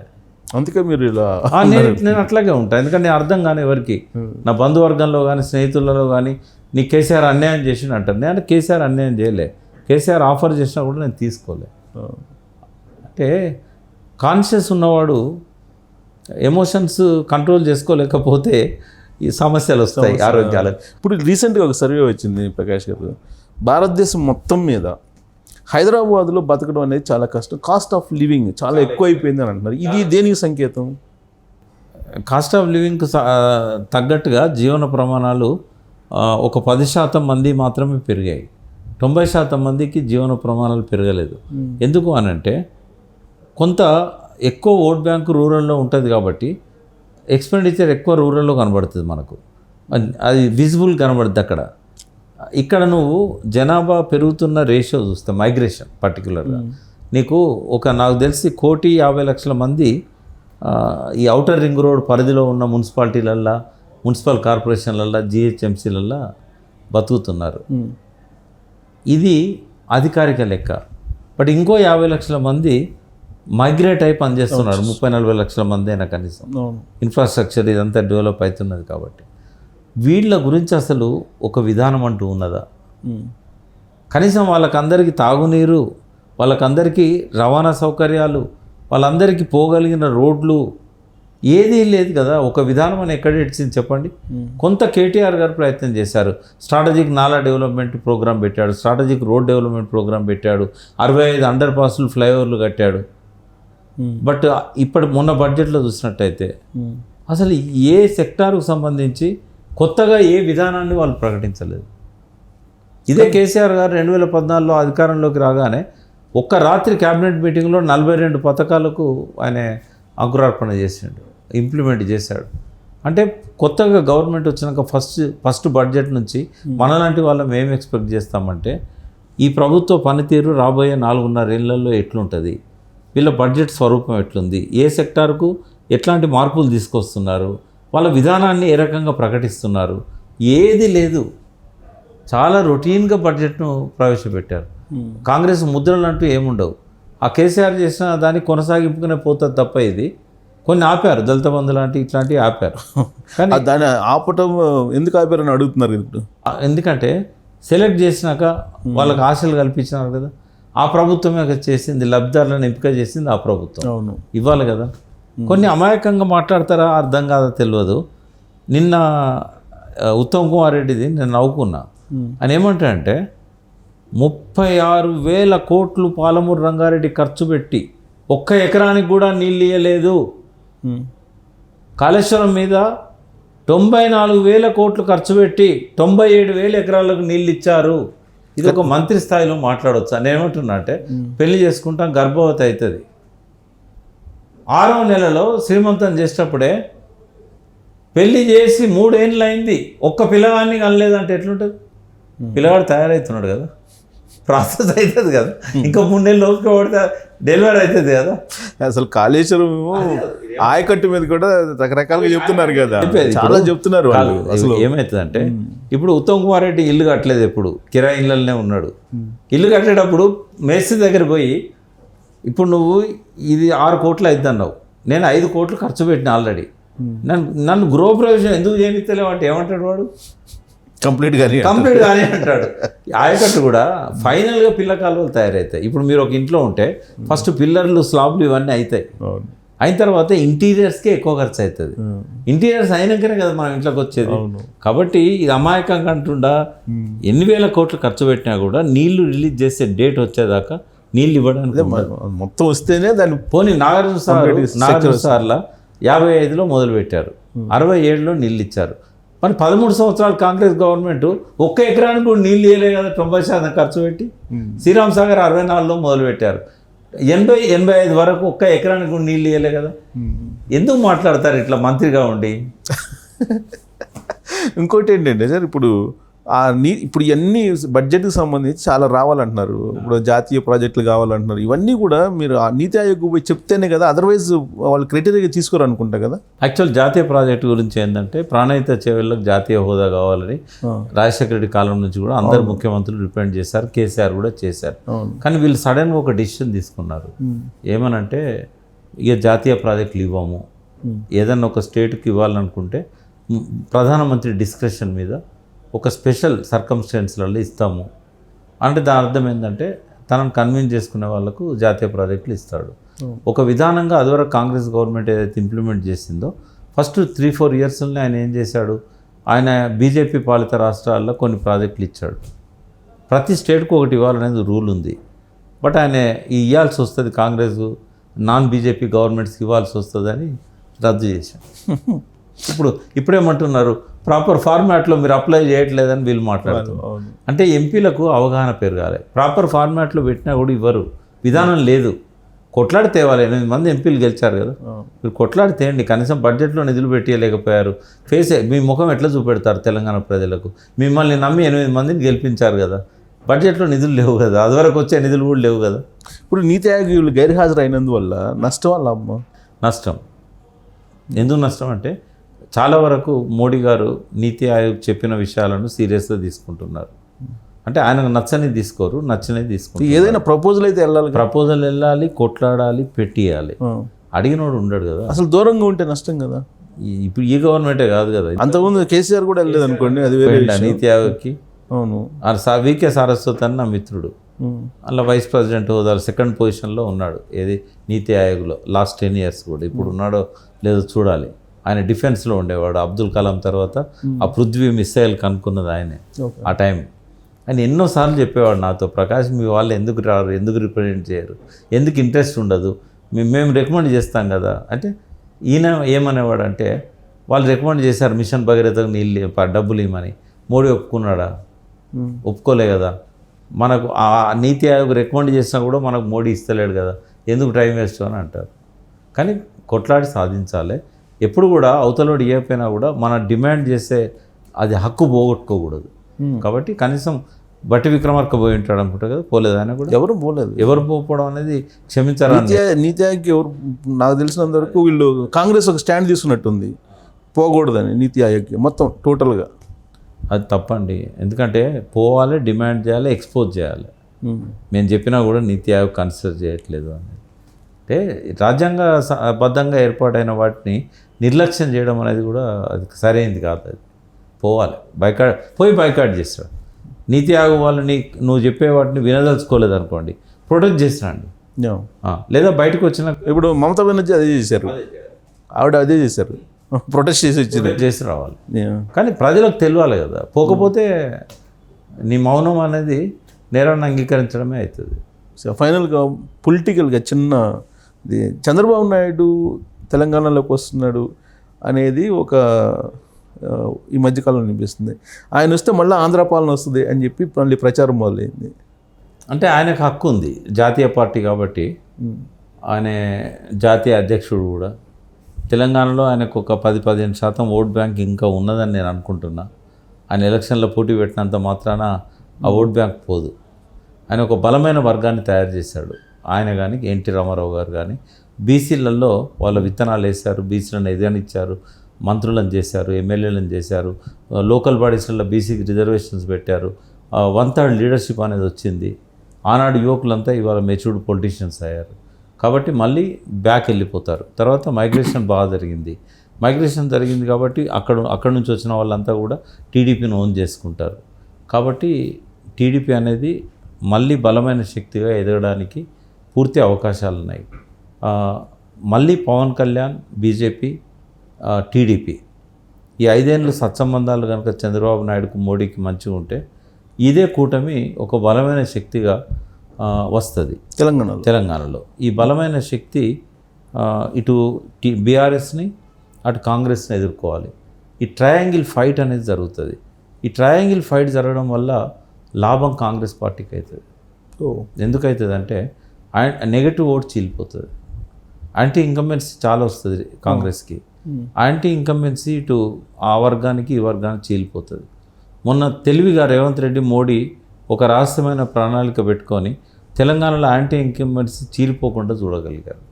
అదే కేసీఆర్ పతనానికి కారణం, ఓడిపోవడానికి. అది ఆయనకు అర్థం కాలేదు, అటు బీఆర్ఎస్లో ఉన్న నాయకులకు అర్థం కాలేదు. దాన్ని ఎట్లా ఎదుర్కోవాలనో వాళ్ళ దగ్గర స్ట్రాటజీ లేదు. ఇక్కడ ఏంటంటే ఈ రాబోయే రోజుల్లో ట్రయాంగిల్ ఫైట్ అనేది బీజేపీ ఒంటరిగా వస్తే ట్రయాంగిల్ ఫైట్ ఉండదు, బిట్వీన్ బీఆర్ఎస్ అండ్ కాంగ్రెసే ఉంటుంది. బీజేపీ టీడీపీతోని జనసేనతో కలిసి వస్తే ట్రయాంగిల్ ఫైట్ ఉంటుంది. ఆ ట్రయాంగిల్ ఫైట్లో లబ్ధి పొందేది అధికార పార్టీ.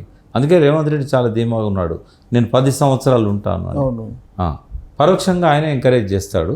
ఒకవేళ కాంగ్రెస్లో కనుక వర్గపోరు ఎక్కువై రేవంత్ రెడ్డిని తొలగించినట్టయితే ఆ కూటమికి రేవంత్ రెడ్డి నాయకత్వం వహిస్తాడు.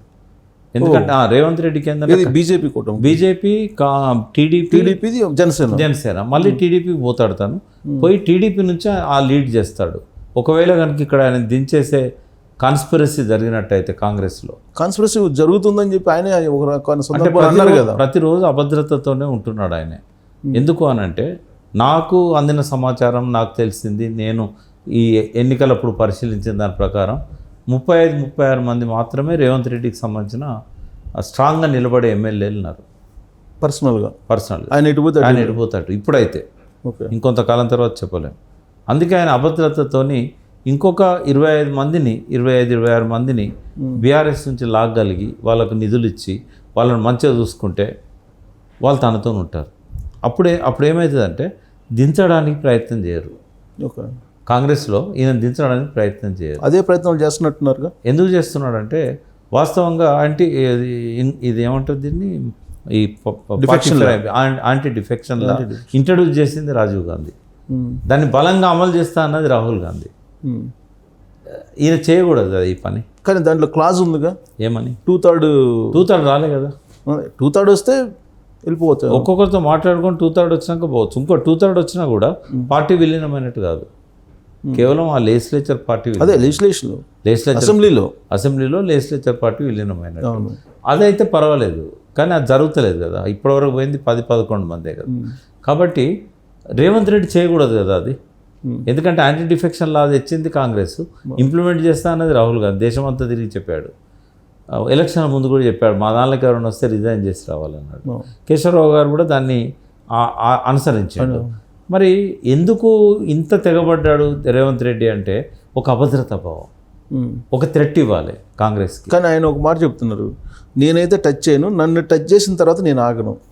అది మనిషి స్వభావం. అది ఇప్పుడు టచ్ చేశాడు కేసీఆర్, కుట్ర పడుతున్నాడు పడగొట్టడానికి, అందుకే నేను ఇది చేశాను. కేసీఆర్ ఏం చేయలేదు, ఏం టచ్ చేశాడు ఆయన దాన్ని చదువుకోవడానికి. పడగొడతాను ప్రభుత్వాన్ని అన్నారు ఆయన అనలే కదా. ఈ ప్రభుత్వం ఉండదు అని అన్నారు. ఉండదు అంటే దాని అర్థం మేము పడగొడతామని కాదు, వాళ్ళకి ఆ శక్తి లేదు. టీఆర్ఎస్కు ఈ ప్రభుత్వాన్ని పడగొట్టే శక్తి ఎప్పుడూ లేదు. పడగొట్టాలనే ఆలోచన కూడా కేటీఆర్కు ఉన్నట్టు నాకు తెలియదు. బట్ కడియం శ్రీహరి మొదలుపెట్టాడు. తర్వాత కొంతమంది ఏమన్నారంటే ఇది 5 ఏళ్ళు ఉండదు అన్నారు. ఇప్పుడు కూడా అంటున్నారు, నేను కూడా అంటున్నా. ఎందుకు అంటున్నా అంటే ఇక్కడ పొంగులేటో, ఉత్తమ్ కుమార్ రెడ్డో, బట్టి విక్రమార్కో కొంత శక్తులను కూడగట్టుకొని ప్రభుత్వాన్ని పడగొట్టే అవకాశం ఉంటుంది అని. బట్ అది జరుగుతుందని మనకు ఎట్లా అనుమానం వస్తున్నదంటే రేవంత్ రెడ్డి యొక్క మూమెంట్స్ వల్ల అనుమానం వస్తుంది. రేవంత్ రెడ్డి ఎందుకు అభద్రతా భావానికి లోనవుతున్నాడు, ఎందుకు వీళ్ళందరినీ తన వైపు తెచ్చుకుంటున్నాడు అంటే కాంగ్రెస్లో తను శాశ్వతంగా ఉండలేకపోవచ్చు అనే ఒక అభద్రతా భావం. అవసరమైతే తనకు 8 మంది ఎమ్మెల్యేలు తక్కువ పడితే బీజేపీ నుంచి కూడా తీసుకోవడానికి ఆయన వెనుకాడాడు. అయితే ఒక థ్రెట్ ఆయన కాంగ్రెస్కి ఇవ్వదలుచుకున్నాడు. మీరు నన్ను ముట్టుకుంటే మాత్రం నేను ఈ ఎమ్మెల్యేలు అందరినీ నా దిక్కు తెచ్చుకొని నా మనసులో కూడా పెట్టుకొని నేను ప్రభుత్వాన్ని కాపాడుకుంటాను, మీరు నన్ను ఏం చేయలేరు అనేది చెప్తారంటారా? ఇండైరెక్ట్గానే ఆయన ఒక హింట్ ఇస్తున్నాడు. ఇచ్చినట్టేనా? ఆ విషయంలో ఆయన తప్పట్టాల్సిన అవసరం లేదు. అసలు ఇచ్చినట్టేనా? ఇచ్చినట్టే. ఇస్తే అధిష్టానం ఒప్పుకుంటుందా కాంగ్రెస్? అంటే ఒక స్టేజ్ వరకు అధికారంలోకి వచ్చేదాకా అధిష్టానం అవసరం. అది పైకి వచ్చినాక అధిష్టానం కనుక ఈయనను అనుమానిస్తున్నప్పుడు తను బలోపేతం చేసుకోవడం అవసరం. ఎందుకు అనుమానించింది అంటే బీజేపీలో ఒక 4-5 సీట్లలో ఎంపీలు గెలవడానికి పరోక్షంగా రేవంత్ రెడ్డి సహకారం అందించాడు. కేసీ వేణుగోపాల్ విచారణ కమిటీ ముందట ఇవన్నీ బట్టబయలు అవుతాయి. ఒక సాక్షాత్తు అలాంటి చెప్పినట్టున్నారుగా మొన్న తన ముఖ్యమంత్రి ఉన్న రాష్ట్రంలో ఆయనను అనుమానిస్తూ ఎంక్వైరీ పెట్టడం అనేది రేవంత్ రెడ్డికి సంబంధించిన అది బట్టబయలు చేస్తున్నది. ఆయన అనుమానిస్తున్నారు. కాంగ్రెస్ ఎవరిని నమ్మదండి. కాంగ్రెస్ ఎవరిని నమ్మదు. ఎవరైనా భద్రతతో ఉండాల్సిందే. చెన్నారెడ్డి లాంటి ఉద్దండుడే 2 సార్లు ఆ పార్టీని అధికారంలోకి తెస్తే 10 నెలల్లో ఒకసారి 13 నెలలకు ఒకసారి అంటే అక్కడ స్ట్రాంగ్గా లేదు కాబట్టి ఈ మాత్రం ఉంది. అదర్వైజ్ ఏది ఉన్నా రేవంత్ రెడ్డిది దినదిన గండం 100 ఏళ్ళ ఆయుష్. అందుకే ఆయన సీట్ను ఆయన కాపాడుకోవడానికి కేసీఆర్ ఏమో ఓటుకున్నప్పుడు రేవంత్ రెడ్డి ఏదైతే మొదలుపెట్టిండో నా ఎమ్మెల్యేలను మింగేస్తారు చంద్రబాబు నాయుడు, ప్రభుత్వాన్ని పడగొడతాడని తన సీటును కాపాడుకోవడానికి ఆయనే చేశాడు. రేవంత్ రెడ్డి సీటును కాపాడుకోవడానికి ఈయన చేస్తాడు. కానీ ఆ తర్వాత మళ్ళీ 2018లో చేసింది కాంగ్రెస్ పార్టీని అవసరం లేకపోతే తీసుకున్నాడు కదా కేసీఆర్ 12 మందిని. చాలా తప్పులు చేశారు ఆయన. అంటే ఇంత పుస్తకం రాయొచ్చు. 2వ టర్మ్లో ఆయన చేసిన తప్పులు ఎన్ని అని మనం లెక్క పెడితే ఒక 300-400 పేజీల బుక్ రాయొచ్చు. ఒక్కొక్క తప్పు ఒక పేజీ పెట్టుకుని ప్రజాక్షేత్రంలో శిక్ష చేశారు. ఇంకేంది శిక్ష వేసినా కూడా గుణపాఠాలు తీసుకోవాలి. అయితే మొదటిసారి నేను అభినందిస్తున్నా ఏంటంటే అసెంబ్లీకి రావాలని నిర్ణయం తీసుకొని ఎంట్రీ ఇచ్చాడు. ఇది నేను కోరుకున్న మార్పుల్లో మొదటిది. చూద్దాం రాబోయే రోజుల్లో. ఇంకొక కోణం ఏంటంటే బీఆర్ఎస్ పార్టీ బీజేపీలో విలీనం కాబోతుంది అనేది సాధ్యం కాదు. ఆ పని ఎవరు చేయరు. కేసీఆర్ చేయడు, జైల్లో ఉన్న కవిత దాన్ని సపోర్ట్ చేయదు, కేటీఆర్ అసలే చేయడు. మరి ఎందుకు చాలా బలంగా వినిపిస్తుంది ఇది? 16% పడిపోయింది ఓట్ బ్యాంక్, ఇంకా ఆ పార్టీ నిలవదని. అది తప్పండి. 16% పడిపోలే. ఏమైందంటే పార్లమెంట్ ఎన్నికలు ఎప్పుడూ క్రైటీరియా కాదు. ఆయన ఒక రాంగ్ స్ట్రాటజీతో పోయిండు. కేంద్రంలో ఎలక్షన్ జరిగినప్పుడు లోక్సభకు అక్కడ నువ్వు అధికార పార్టీయా ప్రతిపక్ష పార్టీయా, నువ్వు ఏది కాదంటే నిన్ను ఎందుకు ప్రజలు నమ్ముతారు? నువ్వు ఈ కుంపట్లో లేవు, ఆ కూటమిలో లేవు. అది పెద్ద బ్లండర్. ఆ బ్లండర్ ఎవరెవరు ఒక్క కేసీఆరే కాదు, జగన్ అదే బ్లండర్ చేశాడు, కేసీఆర్ అదే చేశాడు, నవీన్ పట్నాయక్ అదే చేశాడు. ఈ బ్లండర్ చేసిన వాళ్ళందరూ తుడిచిపెట్టుకుపోయారు. మొత్తం కంట్రీ వైజ్ అదే ఉందండి సినారియో. అంటే ఎటో ఒక దిక్కు ఉండాలి. ఆ ఓటును ఉంటావా, ఈ ఓటును ఉంటావా. నేను ఏ ఓటున ఉంటానంటే నిన్ను ఎందుకు పట్టించుకుంటారు ప్రజలు? సార్ రీసెంట్గా కేటీఆర్ అలాగే హరీష్ రావు వెళ్ళి 4-5 రోజులు ఢిల్లీలో ఉన్నారు. బీజేపీ పెద్దలతో మాట్లాడుకున్నారు. మొత్తం సెట్ అయిపోయింది. బీజేపీతో విలీనం కావటానికి అనేది బాగా ప్రచారం అయింది. దానికి వాళ్ళు ఏమీ చెప్పలేదు, మేము కలిసామని మాత్రం చెప్పలేదు. బట్ నేనేమనుకుంటున్నా అంటే కవితను జైల్లో నుంచి బయటికి తీసుకురావడానికి ఉన్న అన్ని అవకాశాలను వాళ్ళు ఉపయోగించుకున్నారు. కానీ పార్టీని తాకట్టు పెట్టడానికి మాత్రం వాళ్ళ లోపల ఆలోచన లేదు, వాళ్ళు చేయలేదు. నేను పర్సనల్ కూడా నేను తెలుసుకున్నాను. వాళ్ళు పార్టీని విలీనం చేయాలన్న ఆలోచన ఎవరికీ లేదు బీఆర్ఎస్లో. మళ్ళీ బీఆర్ఎస్ బదులు టీఆర్ఎస్ పెట్టుకుందాం అనే ఆలోచన ఉంది తప్ప దాన్ని విలీనం చేయాలని ఆలోచన. అది సాధ్యం అవుతుందా ఇప్పుడు? అది సాధ్యం అంటే ఫ్రీజ్ చేశారు, కొంతకాలం పాటు ఫ్రీజ్లో ఉంటుంది. ఈ పార్టీ కాబట్టి మళ్ళీ దాన్ని రిలాక్స్ చేయొచ్చు చేస్తే. అది కూడా మళ్ళీ నరేంద్ర మోడీ ఆశిస్తూనే జరగాలి. ఇంకా సత్సంబంధాలు అయితే మొదలు కాలేదు నరేంద్ర మోడీకి కేసీఆర్కి. అవి మొదలైనప్పుడు బహుశా ఇది కూడా ఒకటి అవుతుందేమో. ఇప్పుడు తాజాగా జగన్మోహన్ రెడ్డి ఢిల్లీ వెళ్ళాడు.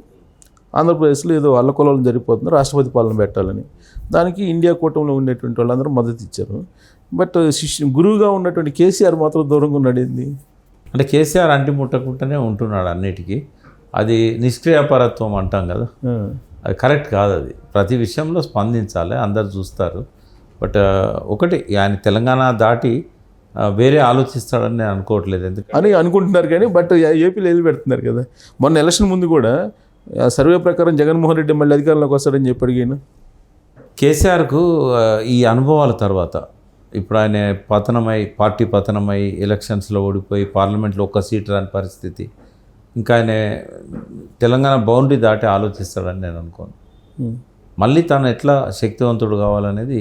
అయితే టీఆర్ఎస్ బలం అనేది పోయే ఎమ్మెల్యేలల్లో ఎమ్మెల్సీలల్లో ఓడిపోయిన ఎంపీలల్లో లేదు. టీఆర్ఎస్ బలం అనేది మారుతున్న ప్రజల ఆలోచనలలో ఉంది. ఇప్పుడు రాబోయే రోజులల్లో పికప్ అయ్యేది టీఆర్ఎస్, పతనం అయ్యేది కాంగ్రెస్ రాష్ట్రానికి సంబంధించినంత వరకు. ఇప్పుడు జగన్మోహన్ రెడ్డికి కేసీఆర్కి మధ్య బలమైన సంబంధాలు ఉన్నాయనేది అందరికీ తెలిసిందే కదా. ఇప్పుడు అది కంటిన్యూ అవుతున్నట్టేనా? ఇప్పుడు కంటిన్యూ అవుతున్నాయో లేదో మనకు తెలియదు. ఒకరికొకరికి ఇప్పుడు చేసుకునేది కూడా ఏం లేదు కదా. ఇప్పుడు కంటిన్యూ స్నేహం కొనసాగించాలని కేసీఆర్ అనుకోవచ్చు. దానివల్ల జగన్కి వచ్చే లాభం ఏంది, కొనసాగించడం వల్ల కేసీఆర్కి వచ్చే లాభం ఏంది? అంటే ఇక్కడ మీరు ఇందాక 3 పేర్లు చెప్పారు, ఉత్తమ్ కుమార్ రెడ్డి, పొంగులేటి శ్రీనివాసరెడ్డి, కానీ వీళ్ళు జగన్ మనుషులు. వాళ్ళ ద్వారా ఇక్కడ ఏదో ప్రభుత్వాన్ని పడగొట్టడానికి కేసీఆర్ ప్రయత్నం చేస్తున్నాడు అనేది జగన్ను ఉపయోగించుకొని.